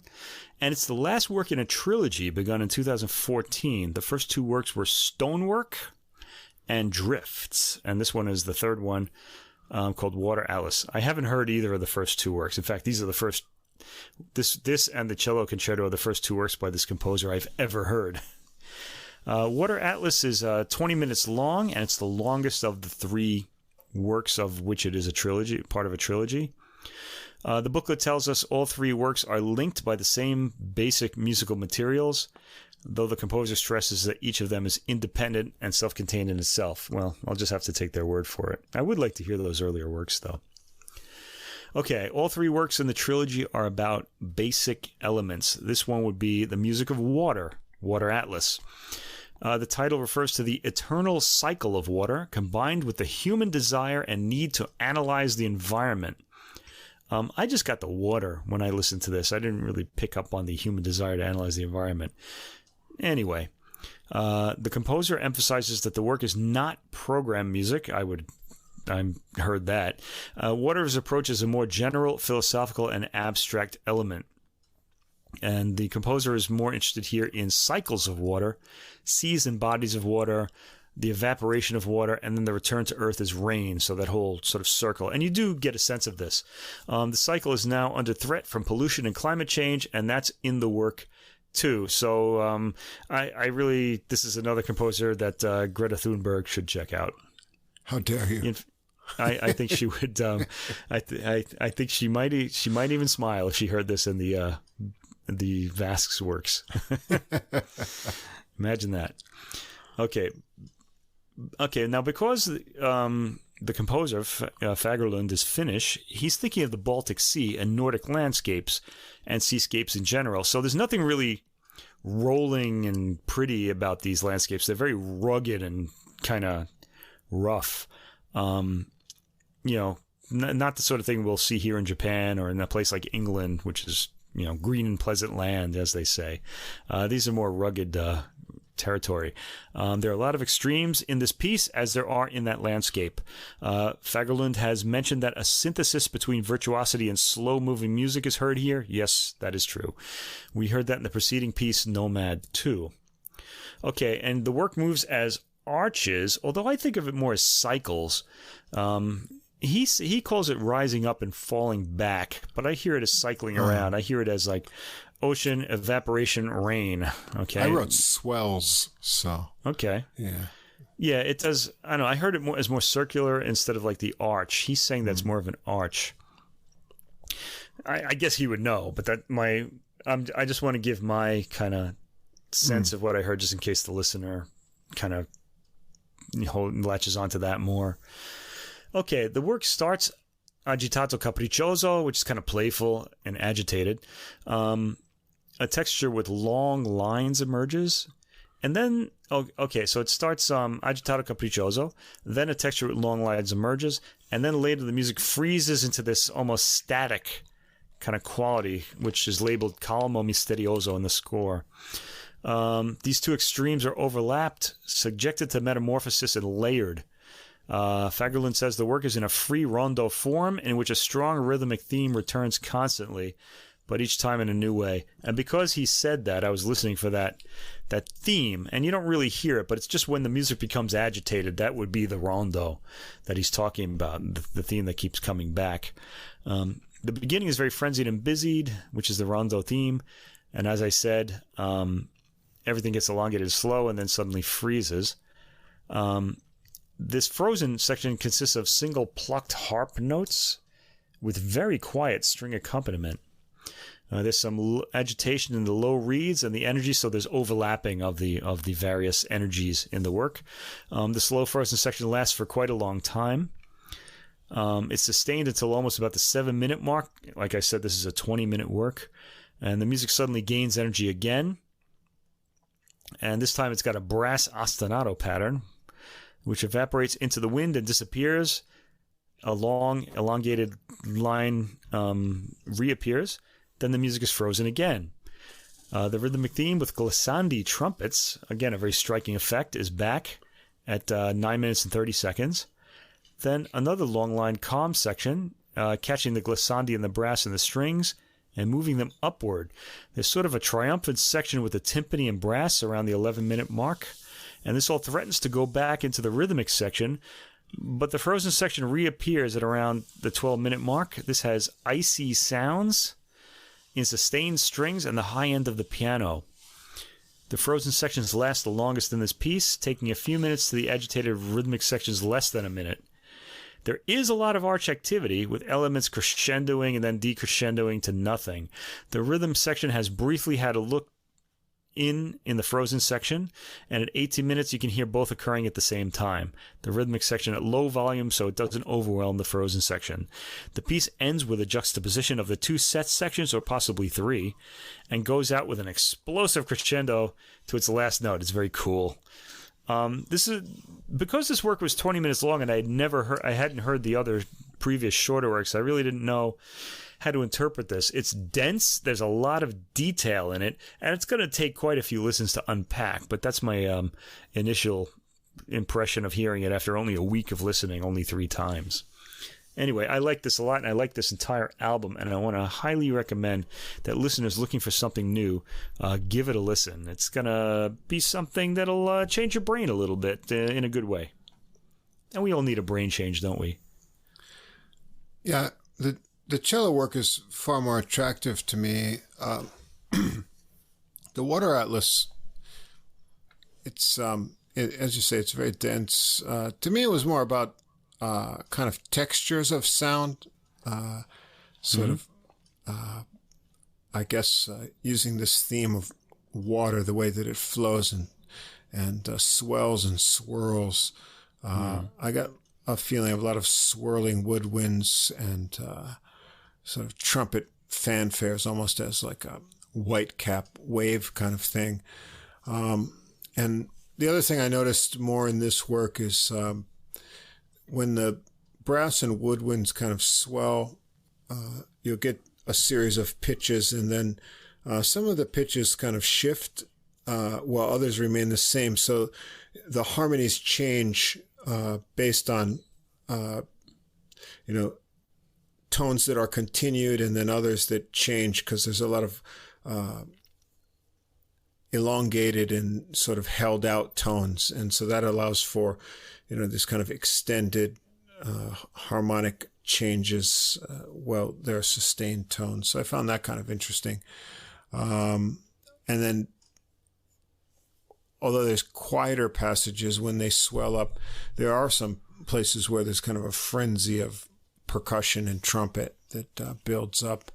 That's kind of interesting too. And there's some kind of cool trombone glissandos and things in there too that show these kind of downpours of water or something like that. So there's these like walls of sound that build up and swell like waves, and then, as you said, that final explosion. I thought it was interesting, kind of dense. I only listened to it. Yeah, I listened to it intently, but only one time. So you probably can get more out of it with repeated listens. This one is, it's a more compact work, all pressed together without the sort of transitions for the cello work.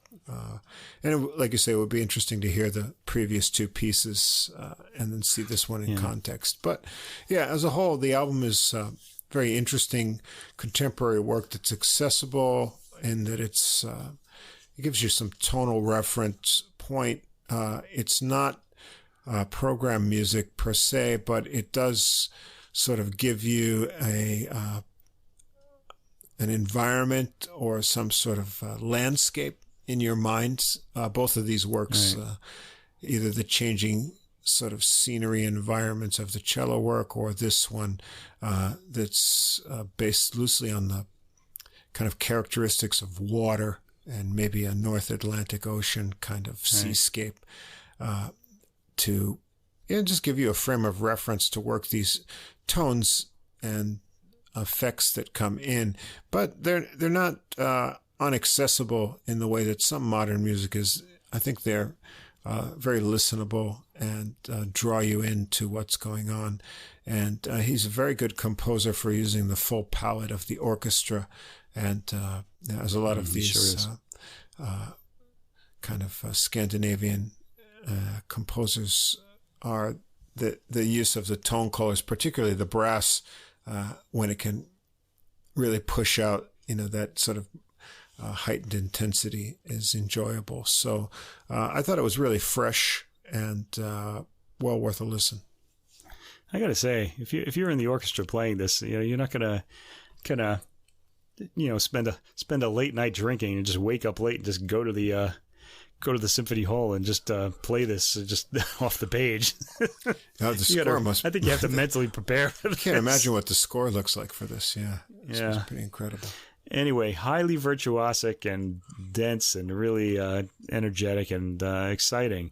I agree that the cello work was the more interesting work, but I think that's because of the presence of a soloist. He kind of adds something, his personality is in there. Whereas this one's just about, elements. I should mention to listeners too, we mentioned program music a few times. What program music means is that there's an underlying narrative that the music is telling you. So, for example, Tchaikovsky's Romeo and Juliet Overture. I've been listening to this lately. That's why I mention it. We know the story of Romeo and Juliet, and the work outlines the story. You can kind of hear certain elements of the story in the music. So the music means like a part of the story. So when we say it's not program music, it means there's no underlying story or series of events behind the music. It's just kind of giving a sense of something, pictorial in this case. Mm-hmm. All right, so we're on to Let's Swing. Now that we've kind of got our brains all perked up from this very dense work. Yeah, so for Jazz This Week... although not all the way. We're not going to lighten up with all three of these. But No. Yeah. But I've had so many recordings since summer. I had to really categorize them and put them into like little subgroups. Last week we had... a sex kind of thing, and so this week is big band time. We had that name last week, "Blow Me Away," because it was all wind instruments, and But you picked all sax recordings, and we missed our opportunity to say something sexual, or Well, I've got more sax stuff, so we'll get we'll get to those little. What have we had so far? Puns? We've had Sax Pack, and we've had. Sax Pack would be good. We had that already, though. Sax. Did we? We had a Sax Pack with the Renaissance workout. Workout. Okay. Yeah. So how did that do? Did that get a lot of downloads? That did pretty well. Yeah. Okay. It's a funny title. Because. I like the idea of a Renaissance workout. What would that be like? I have no idea. That's why nobody else did so either. Compelling. That's why it was popular. Yeah.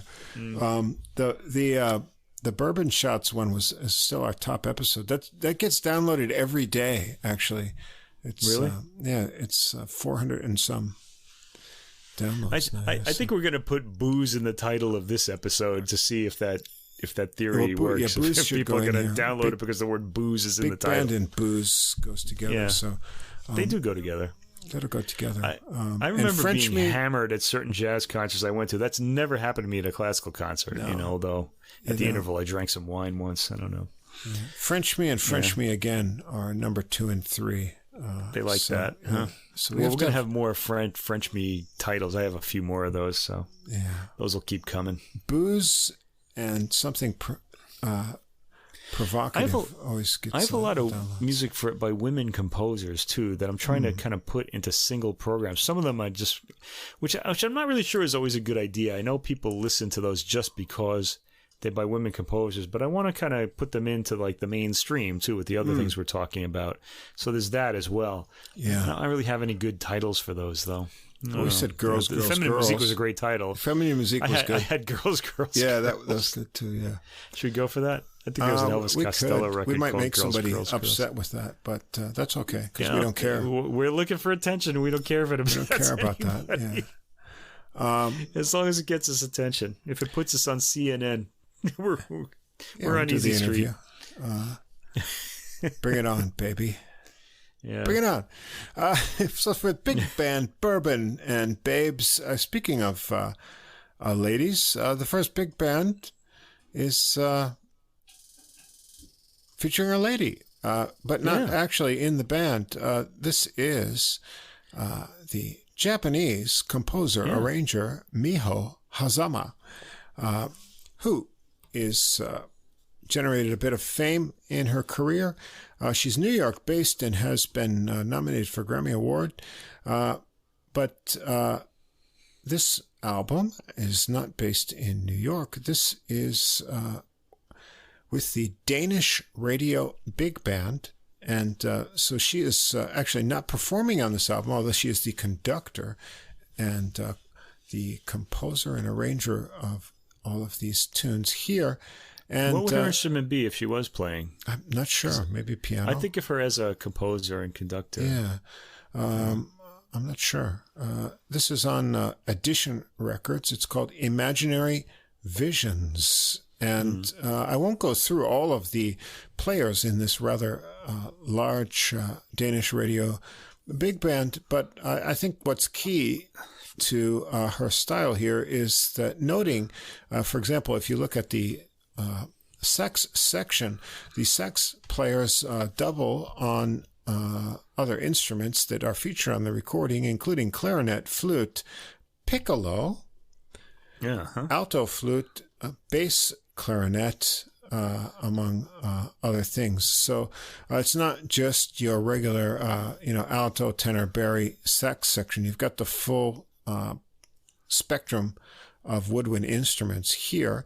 And then in the brass, the trumpet and flugelhorn, that's kind of standard. But we also get bass trombone and tuba in the brass section, which Hazama utilizes in her compositions. And I think that's the appeal of her approach to the music, is having a big palette of sounds in the big band to create something that's totally rich in her compositions. And by the way, do you know where she's from in Japan? I do not. I'm going to look that up. Hold on. Could check it out. We have a lot of Japanese listeners, and I know they kind of like to know these things. So let's see. I spelled it wrong.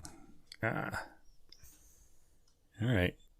I'll let you know when I figure this out. So the first track on this album is called I Said Cool, You Said. She's from Tokyo. Tokyo, okay. Yawn. That's over there, yeah. Away from us in our western that's where everybody's from. Mountain retreat, yeah. First track, I Said Cool, You Said What? This one starts with a sax That's the name of the track, by the way. That's right, yeah. With tight intervals. This one has a kind of a rock beat and an incessant bass line that's doubled in the piano. It features a funky flute solo that has some nice backing lines. It's a rolling piano figure interlude.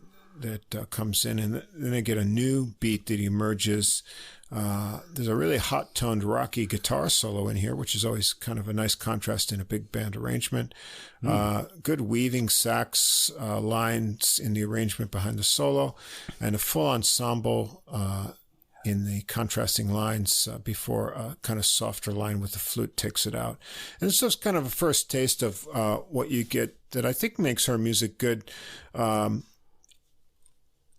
This album, this Danish band, the musicianship is good and the solos are good, but what you notice is she takes great care in the total arrangement, and even the lines behind the solos are really interesting. So you'll actually almost want to listen to the solos again, just so you can hear the interesting things going on behind them and building up. The track 2 is called Your Scenery Story. This one begins with a kind of contemplative rhythmic piano figure that leads into a kind of 8-beat feel tune. There's a nice woodwind and flute part that transitions into a trumpet melody. And actually, trumpet, I'm not sure, maybe this was actually flugelhorn here, has an extended solo. And then that flutters into a tenor sax solo that goes to a kind of cascading arrangement from the trumpets down into the saxes, and soft woodwind and flute part for contrast. There's a nice sax section solely, and then it goes into a soaring full band kind of section part that once again quiets into woodwinds and flute, and finally back to the opening piano figure. Nice arrangement, full use of all the sections, weaving them in well, and you can see her skill at arranging for the big band. 3, Mingle Mango Goodie Bag. Interesting title. Just starts out with drums and bass. Get a nice harmony muted trumpet solo that kicks in. This one is a swing tune in contrast to the previous ones. The saxes take the feature and get some nice brass swells and stabs in the backing line. There's a lot of counter lines that also include some nice harmony muted trumpet. Then the beat in this slows to a real romp of a kind of feel, but then it shifts again and settles back into swing. There's a nice piano solo with brass swells behind it. The beat changes up again to a funk beat that emerges for a tenor solo start, but during the solo it shifts back to swing and again to funk. So the sort of underlying theme of this piece is the changing type of beat here. Things get swinging again through all the sections that build up to some screaming trumpets and go into the slow romp once more after a pause with some nice trumpet and brass shakes. It shifts quickly to fast swing and then to funk again before the ending. So mingle, mangle indeed. Mingle, mangling the different kind of rhythmic feels here. Yeah, and in fact, this kind of brought me back to the first album we talked about tonight, the Stylus Phantasticus album, with these sudden changes in every section. I kind of felt like that was happening here too. That seems to be a theme of this episode. Yeah, we sort of got that. Yeah. It pulls you in and out. Just when you feel comfortable with something, you're going to be changed to a new meter or a new development of it. Right. Track 4 is called Home. This one has clarinet, bass clarinet, which is always nice to hear in a big band, and muted brass join in to pretty pulsating backgrounds with an alto sax melody. There's a new funky syncopated beat in the bass that gets laid down for a trombone solo, and then always a nice combination in big band, harmon mute and flute, which just goes together nicely. You can actually hear that on the adult music theme. I utilized that technique when I put that together one afternoon. Very nice. Things get mysterious as a solo piano interlude emerges, and then we get some flugelhorn playing long lines joined by trombone. The funky beat returns for a flugel solo, and then trombone joins in again too. There's a swelling woodwind theme that flows into the alto sax theme, and then a kind of a rubato, slowed down big brass flourish that turns peaceful with flute flurries over a piano for a quiet ending. So this one's kind of textured and nice. home. Speaking of the adult music theme, do you think we're still true to that theme? Do you think our tone on the show is consistent with the tone of the adult music theme? I don't know. Should I make a new one for next season? I don't know. Well, I think we should keep the old one for a while until we get. I think it's all right. We can think of something else. I don't know.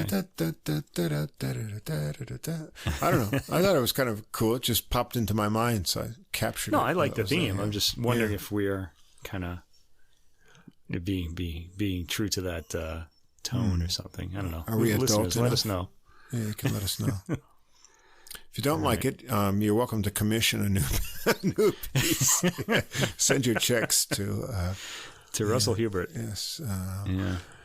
Number 5. If you send it to me, it's going to have dominant seventh chords at its most complicated. I don't really the ninths and 11ths. I don't really know enough about those. All right. Well, got to get some more music theory going. Get inspired to something else, maybe. I don't know. Maybe I should get Rick Beato's book. Yeah.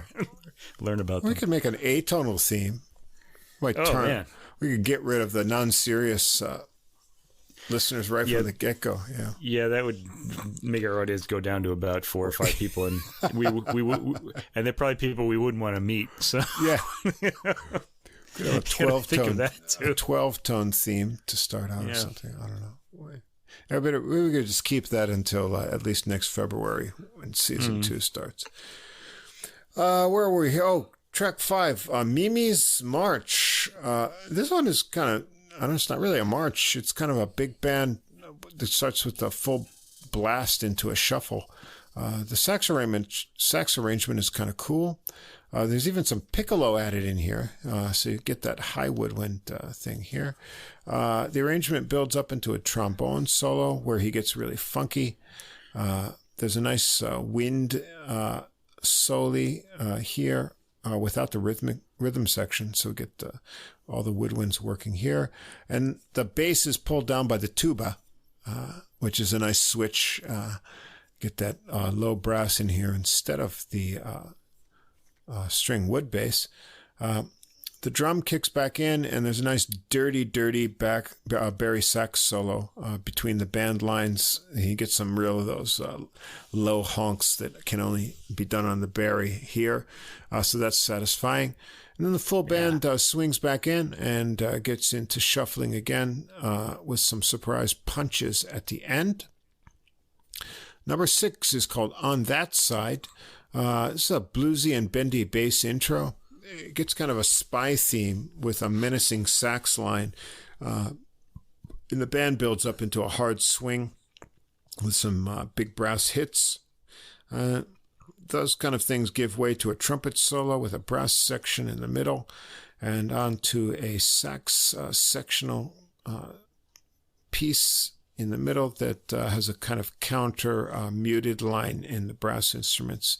Then there's a bigger brass section and a return to the bass figure in the middle, and it goes into a new doubled up beat kind of energetic tenor sax solo, and then a nice full arrangement of the band to the end, and some cool screaming trumpets. So a little kind of, you always got to have kind of that Peter Gunn kind of spy thing in a big band, or Johnny Quest theme to be cool. And the final track on here is called Green. Maybe this is for Greta Thunberg, I don't know. Lush arranging here with woody bass lines underneath. We better stop mentioning her, or we might have to have her on as a guest host or something. Yeah. How dare we? That would be horrible. Maybe it won't. We don't know. We don't know what she's like. If she's a listener, come on. All right. Maybe she plays soprano sax. Does she play an instrument? I don't know. Anyway, here is a soprano sax tone that makes its voice heard. Before this sort of develops into a kind of full chorale of brass that fills the sound. This one's all about lush kind of chorale arrangement on this track. Things get quiet with a slow, sparse beat for a breathy sax solo. Then there's some more soaring brass with moving lines that carries us into some sax sounds to the end. So this one, it's really great brass arranging and contrasts here. So from this piece, this big band is really, really good. Technically, what we get out of this album, I think, is a taste of Hazama's arrangement skills that shows that she's able to use all the colors of the big band. And since they're using all the different woodwind instruments from bass clarinet to piccolo, and we even get some tuba in the brass here. So we've got a big palette of sounds. The interweaving lines are well composed, even behind the solos. The solos are good. The backing parts are well arranged too, and give some arcs to the compositions with a lot of rhythmic changes that make them kind of interesting as well as fun to listen to. So I think she's got a lot of talent as an arranger. I'm not sure how this fits, if this is her first outing with this group. This Danish radio big band, these kind of conglomerations of pro players. They sound, technically fabulous.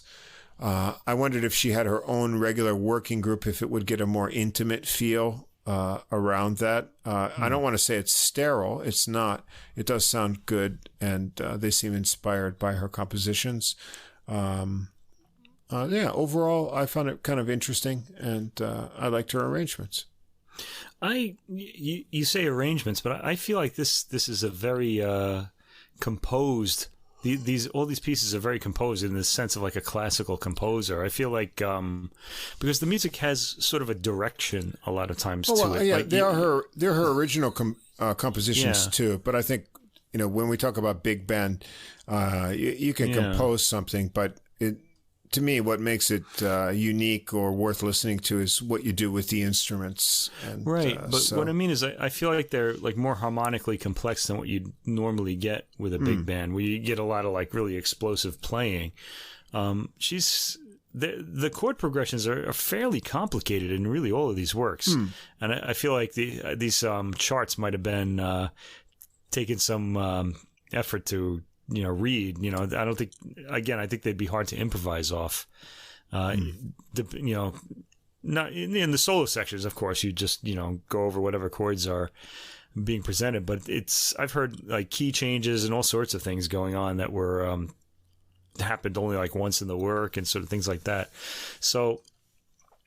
Yeah, I don't know what I'm trying to say here, but it really did sound more planned out than I normally would get from a big band performance. Not that there's nothing wrong with that, but there's a classical element to it to me that I heard, and that kind of kept me going through it. There was a bit of density and complexity in the compositions. Mm-hmm. Yeah, that's really it. Otherwise you said everything else, I think. Yeah, interesting, worth hearing, and I liked like it. that. Yeah, it was good. I like the extended. It kind of drew the attention. It wasn't like kind of a it's lift not your feet up thing. It's more of a bombastic swing out big band recording, but like I say, it's more of a tonal experience, and it's not very boozy. No, it's not very boozy. That's why we start. I put it at the beginning, but you do get that because the booze is coming up. You do get that. The nice extra, tonal extensions with piccolos and bass clarinets, and then having the one section where it's just the bass lines with tuba. That's cool.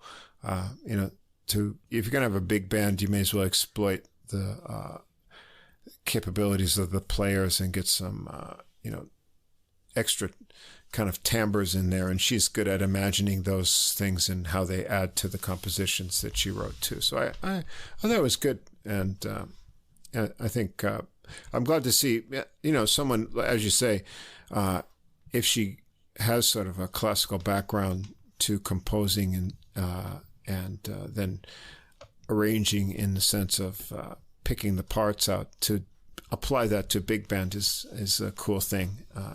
Because I think big band has a lot of, a big palette of, timbre that can be expressed other than just, blaring trumpets and swinging saxes. So.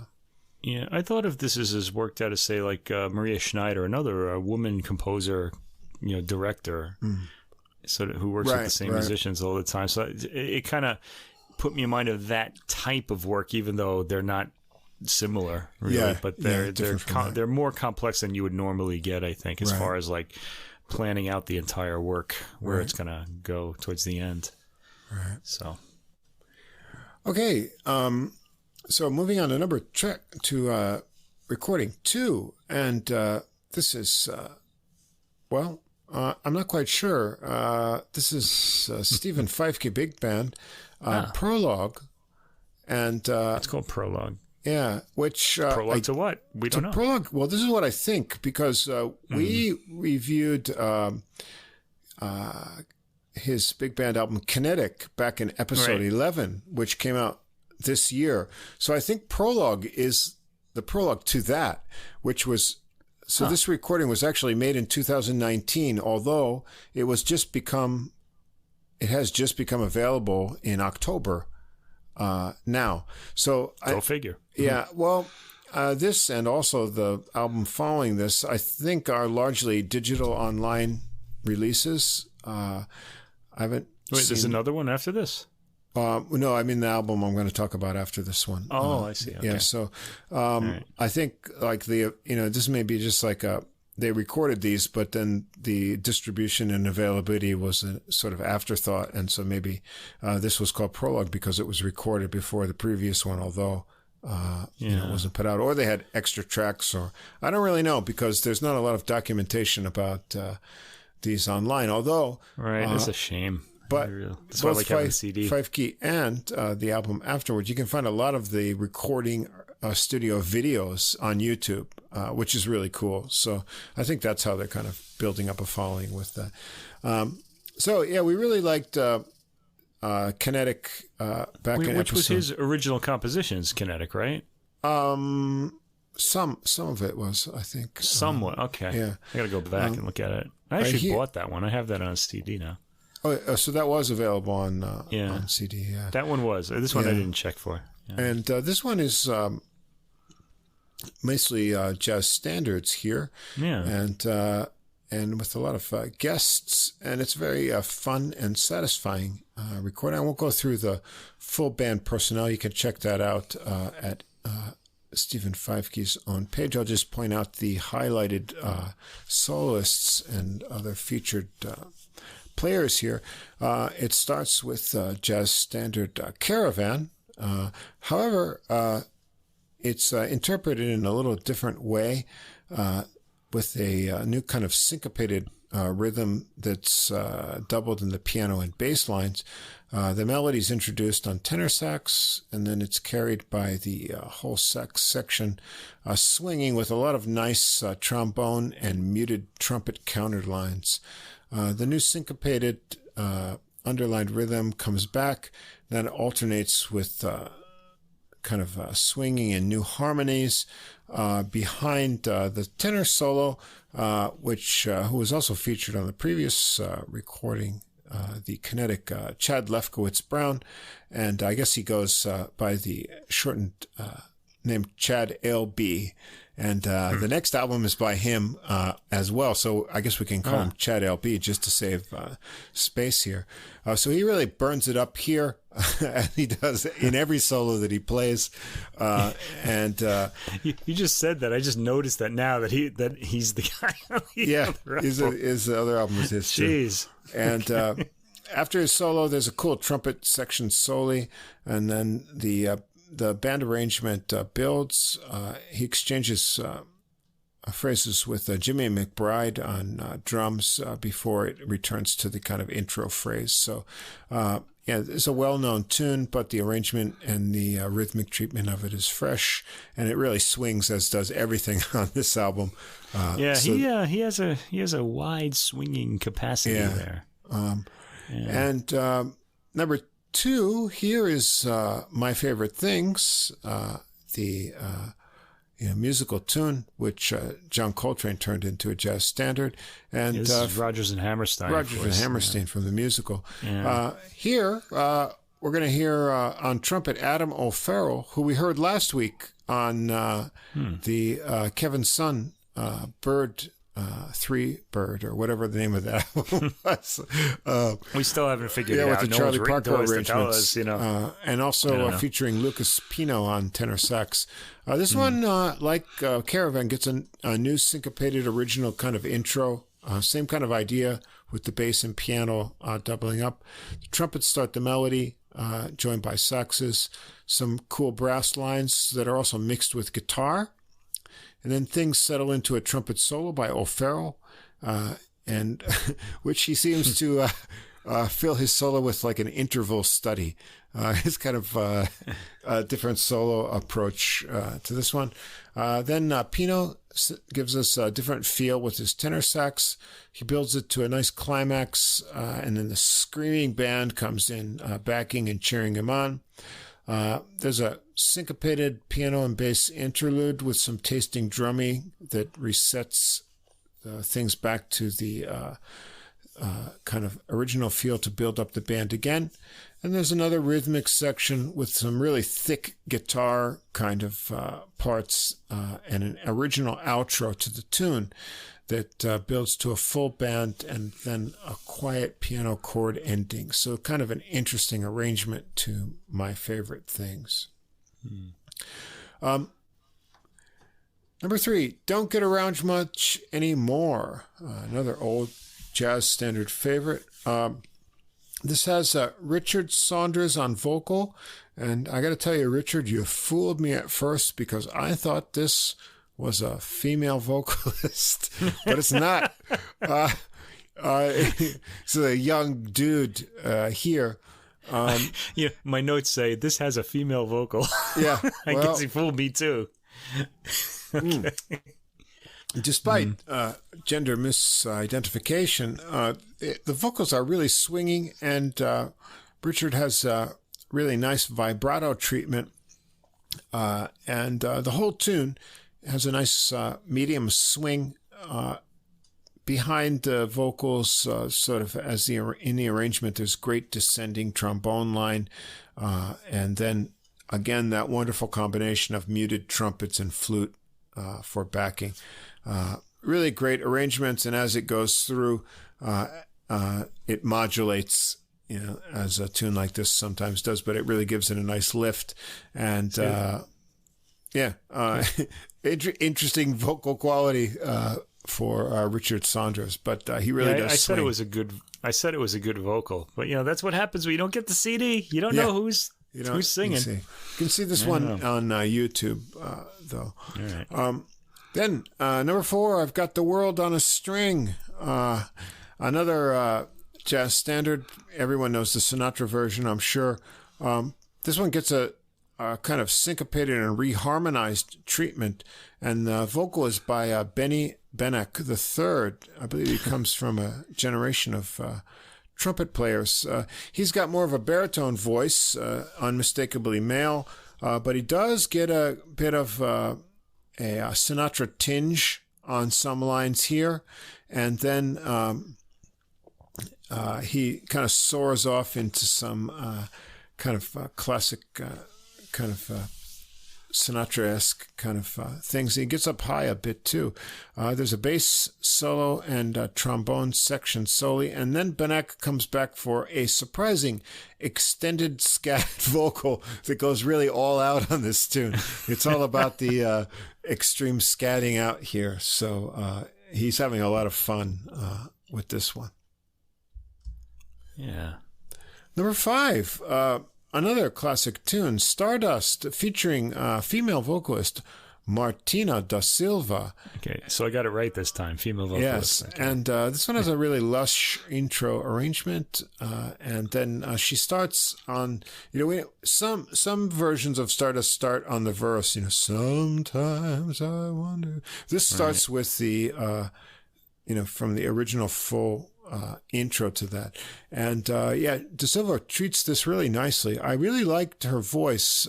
She has a good range and a full tone, and she has that nice mixture of purity of voice, but she can get just a bit of edge on some notes that come in, and I liked that contrast there. Feifke takes his own piano solo. It's kind of sparse, but with a tasty touch. And then when the song comes back to the vocal, De Silva brings it to a great climax with the band screaming along. There's this great lifting final brass line in there at the end. There's a really fine arrangement of this tune and highlights her vocals well. Yeah, and I want to say I really like it when they sing the intro to these songs. A lot of jazz standards have an introduction. Yeah, and, singers will often just drop them and go to the really delicious part. But the sweet part. I've always I like that they have those kind of arrangements. We heard what was her name, Samara Joy, do this one with her kind of useful and that. If it's done with the right female voice, I just think it's so endearing. And I loved her version of it, but I really like Da Silva's treatment of it here too. I like this too. Yeah, a really nice voice. Yeah, the next one here is another vocalist. This was interesting. I'm just a shy guy.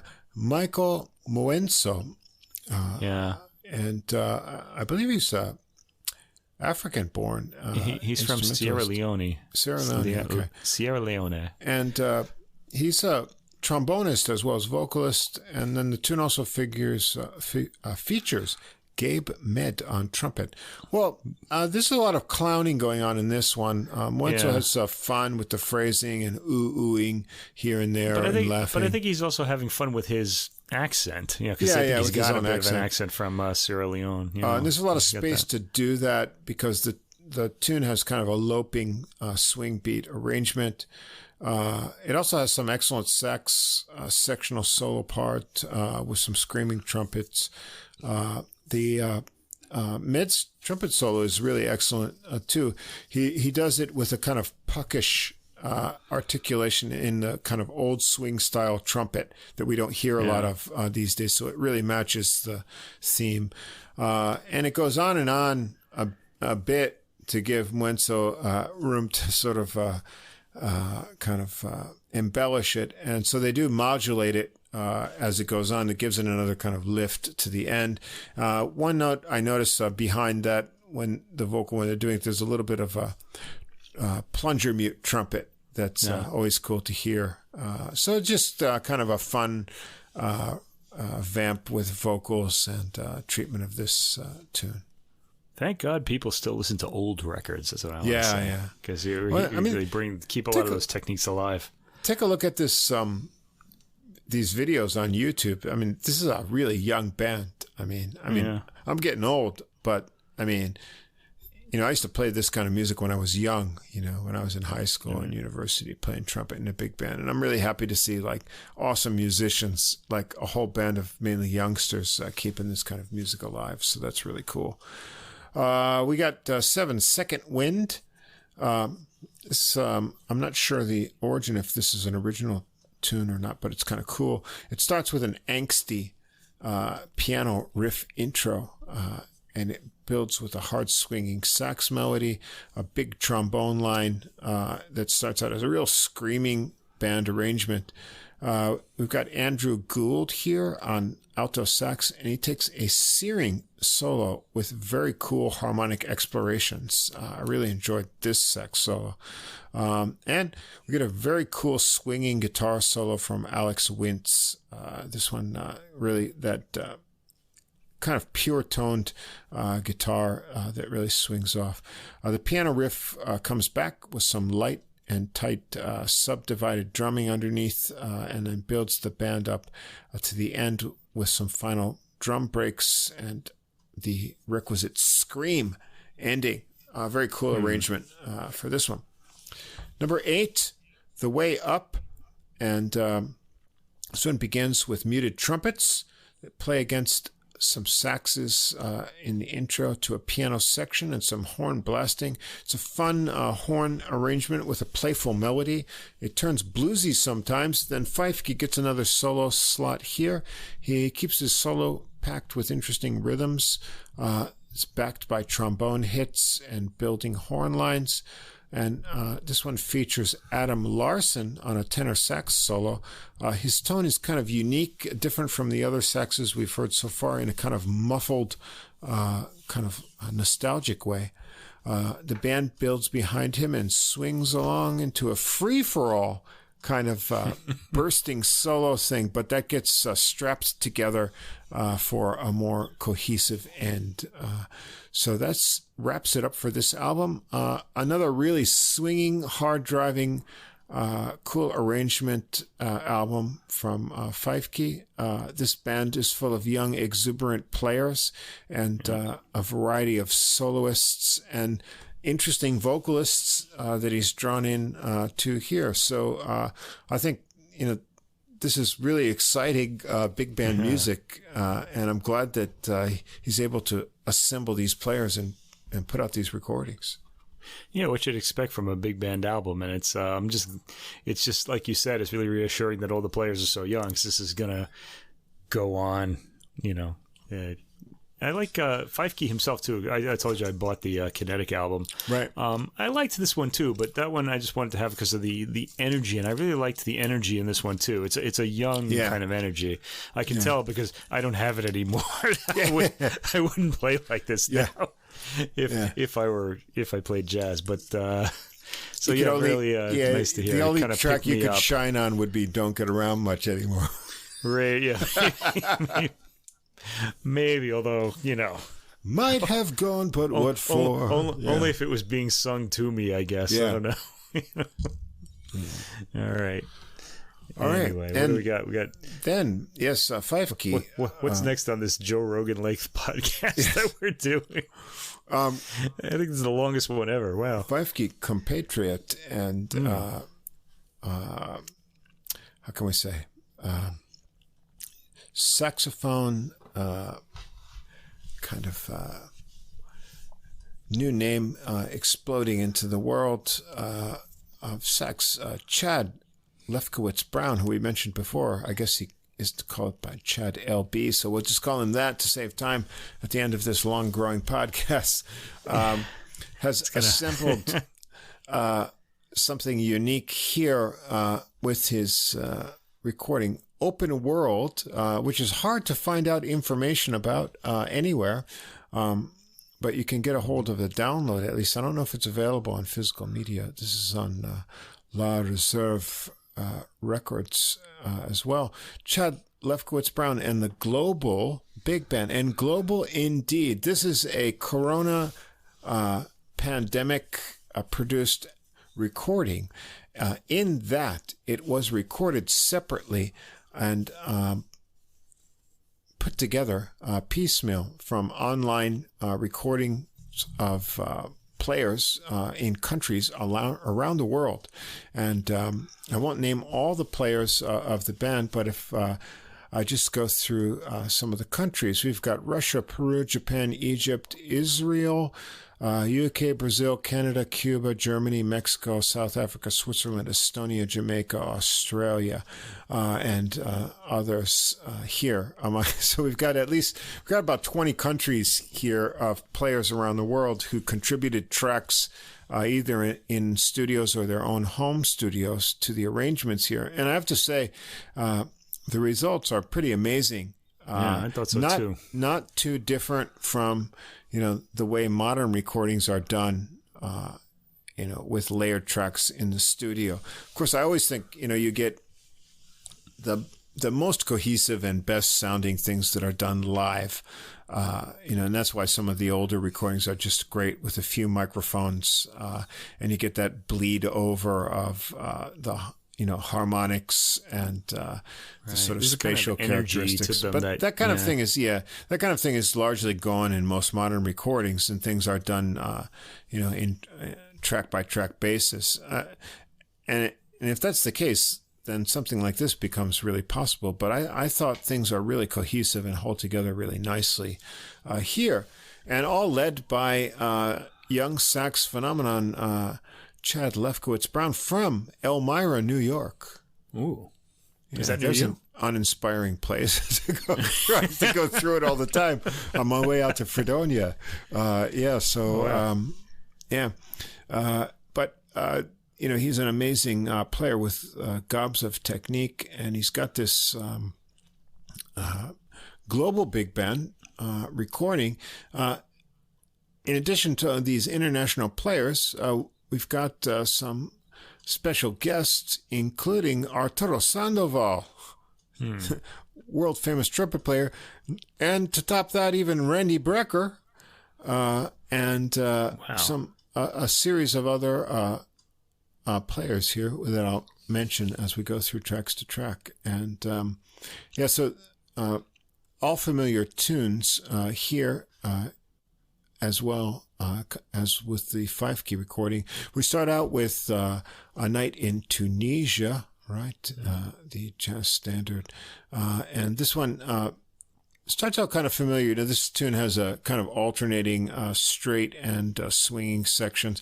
The kind of bass line has a little bit of a variation from just the standard way it's played, but great arranging of the sections.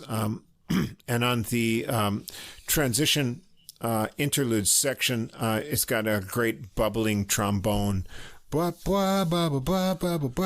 just fits the way that trombone articulation works, so that's really cool. Lefkowitz-Brown uses a really good burning solo on this one that goes into a swinging sax soli, and then it gets into the Arturo Sandoval solo, who's a guest on this track. He's got this really nice finger fluttering solo.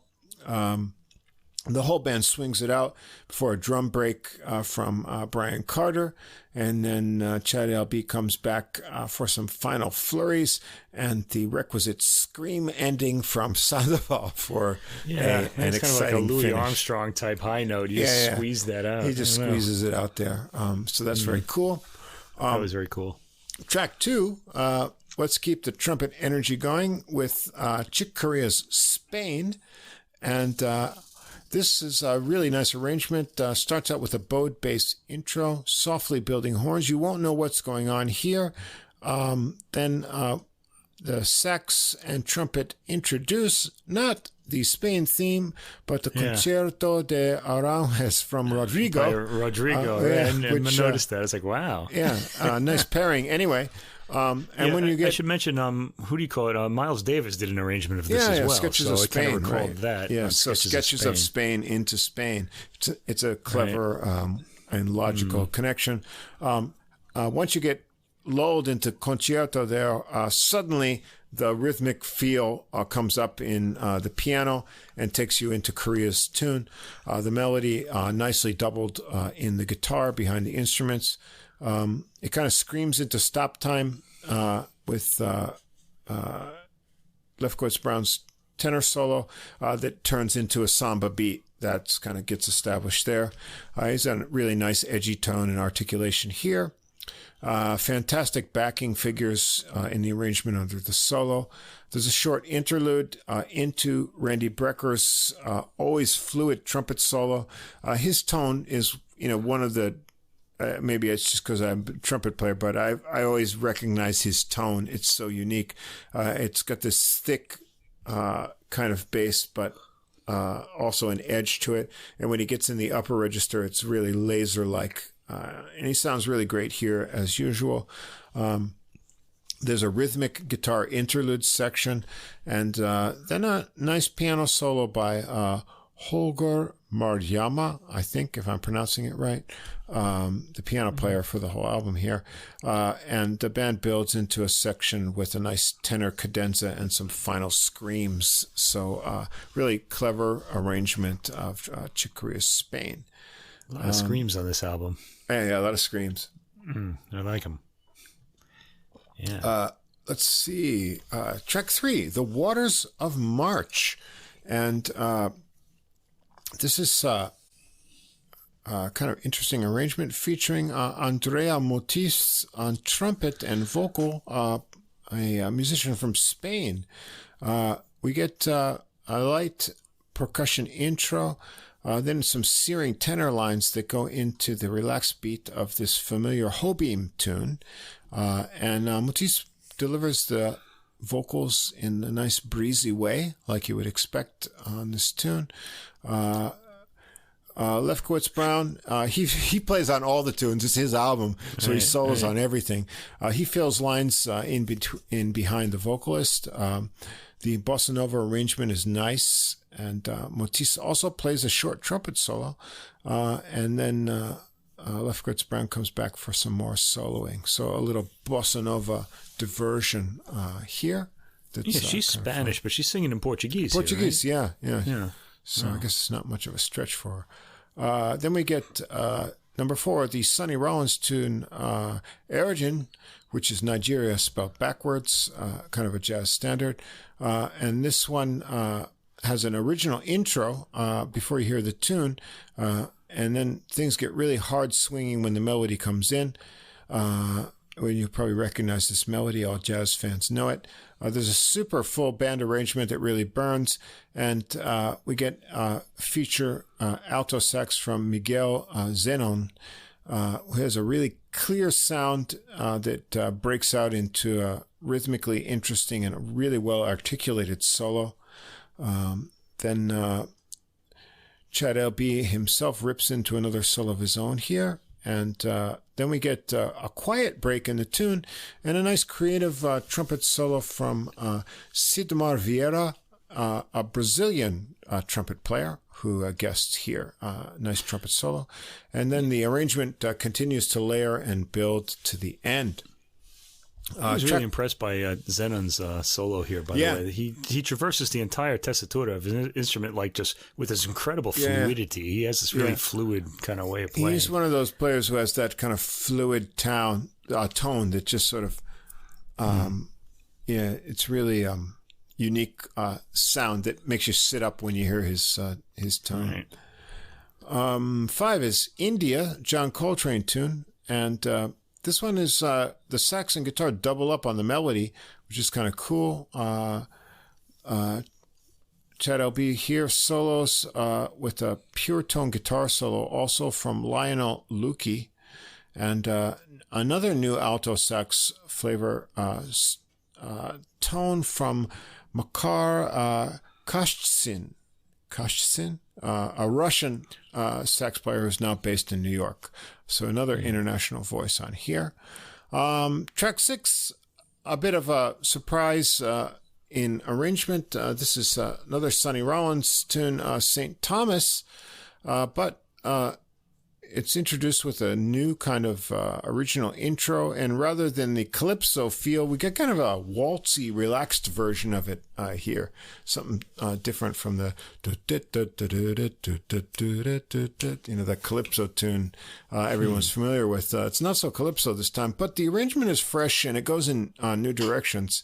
Lefkowitz-Brown trades off with who do we have here? Melissa Aldana, Chilean tenor sax player, and so they trade off a bit, and then she takes over for the main soloing part, and her approach is a bit more smoother and more breathy than it's melodic as well. Yeah, melodic, and so it's kind of a fresh change because we hear a lot of Lefkowitz-Brown's hard driving tenor approach here, so it's a little bit more smooth here.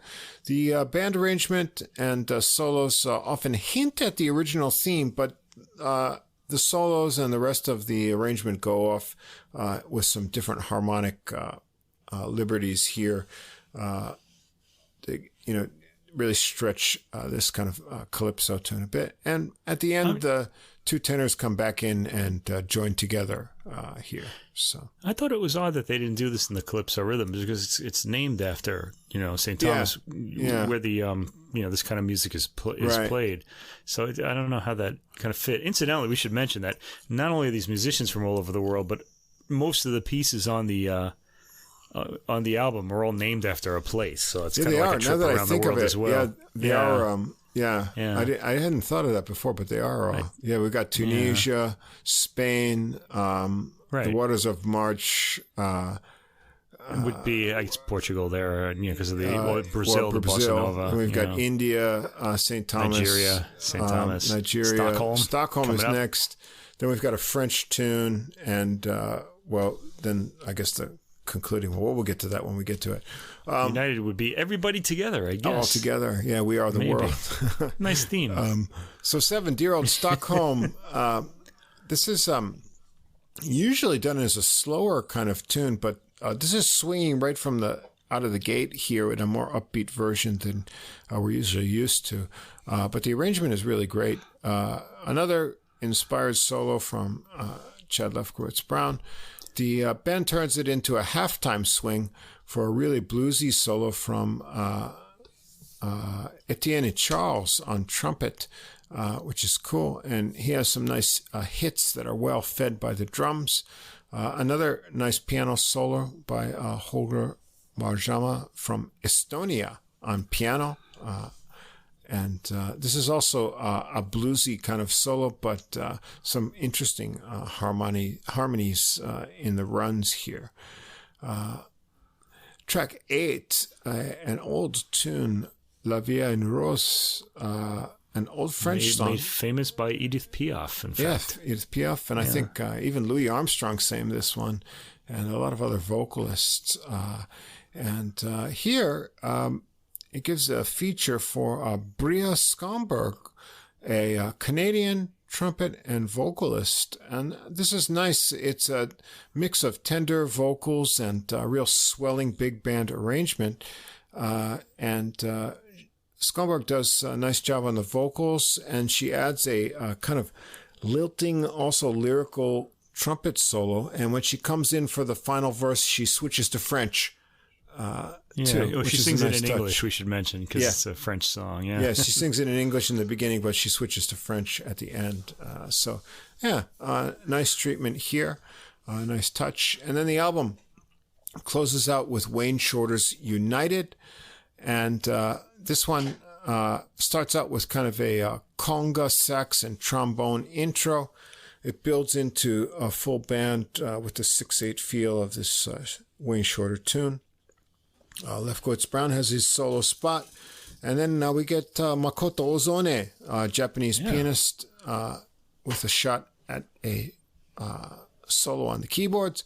And we get what we needed all along on this album that's been missing through all these sax solos is some trombone from Carla Kollner from Germany, I assume, because she is a player in the WDR Big Band.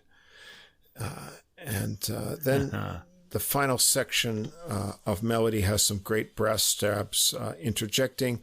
And on drums, Charles Gould gets some drumming spots to lay down behind all of that before the Latin percussion comes in with the riffing to the end. So a really cool big band project. It's amazing that if they recorded this over the internet and piecing tracks together from various countries, that they could get something as swinging and cohesive as this, and that people were inspired enough to contribute cool solos to this. The theme is cool. The arrangements are good. And it's a really engaging and toe-tapping fun album of big band music. You should definitely check it out. Yeah, and it's a trip around the world as well. And there you are, locked in your house. You still can't. You can travel now, but you'd have to do a long sort of quarantine. And this is a way to just go around the world like we used to, in your head. It's a really cheerful record too. It's really picked me up. This was the one I was listening to when the students were walking in. And where's this Lefkowitz-Brown guy? Happy. Where does he get all this tenor sax mojo from Elmira? I mean, this guy's got like ideas bursting out, and he's like the new Brecker of this generation or something. Wow, fantastic! Yeah, really cool. I'm trying to get this stuff. So, definitely check this out. I think there was only like a few isolated lines and arrangements where I thought, from my own experience playing in big bands, where like something was slightly like, like just it didn't sound like it would sound like if you had recorded the on ensemble in a studio. But otherwise, I thought everything held together like really, really well. So to be able to put something like this together, remotely is pretty amazing. So big bands. So give that a listen. Yeah. Big bands and lots of booze. And booze it up. I don't know how many. Yeah, this bottle is disappearing here. I'm going to have to... Well, I think we're now in Joe Rogan territory as far as length goes. And I blame the booze, personally. It just made us loquacious. That's right. Made us loquacious. That's right. Yeah.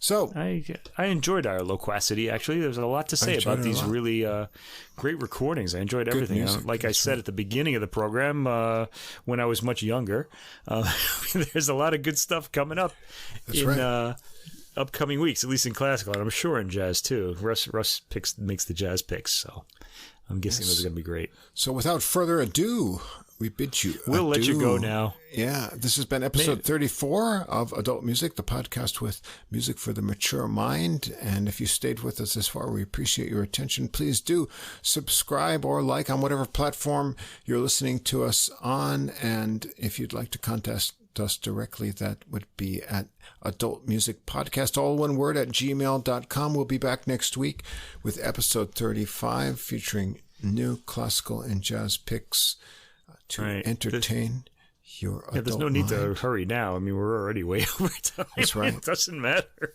Yeah, I guess not. So Besides, we're not on TV, so it doesn't matter. We're not on TV. Yeah, there's no one with a hook or a clapboard there. So we'll see you again in episode 35 next week. Be sure to check out the playlist, which will be up earlier in the week on Deezer. We can get all of the music almost a week ahead of the episode if you'd like to listen to it first at username Adult Music Podcast. So we'll see you again next week.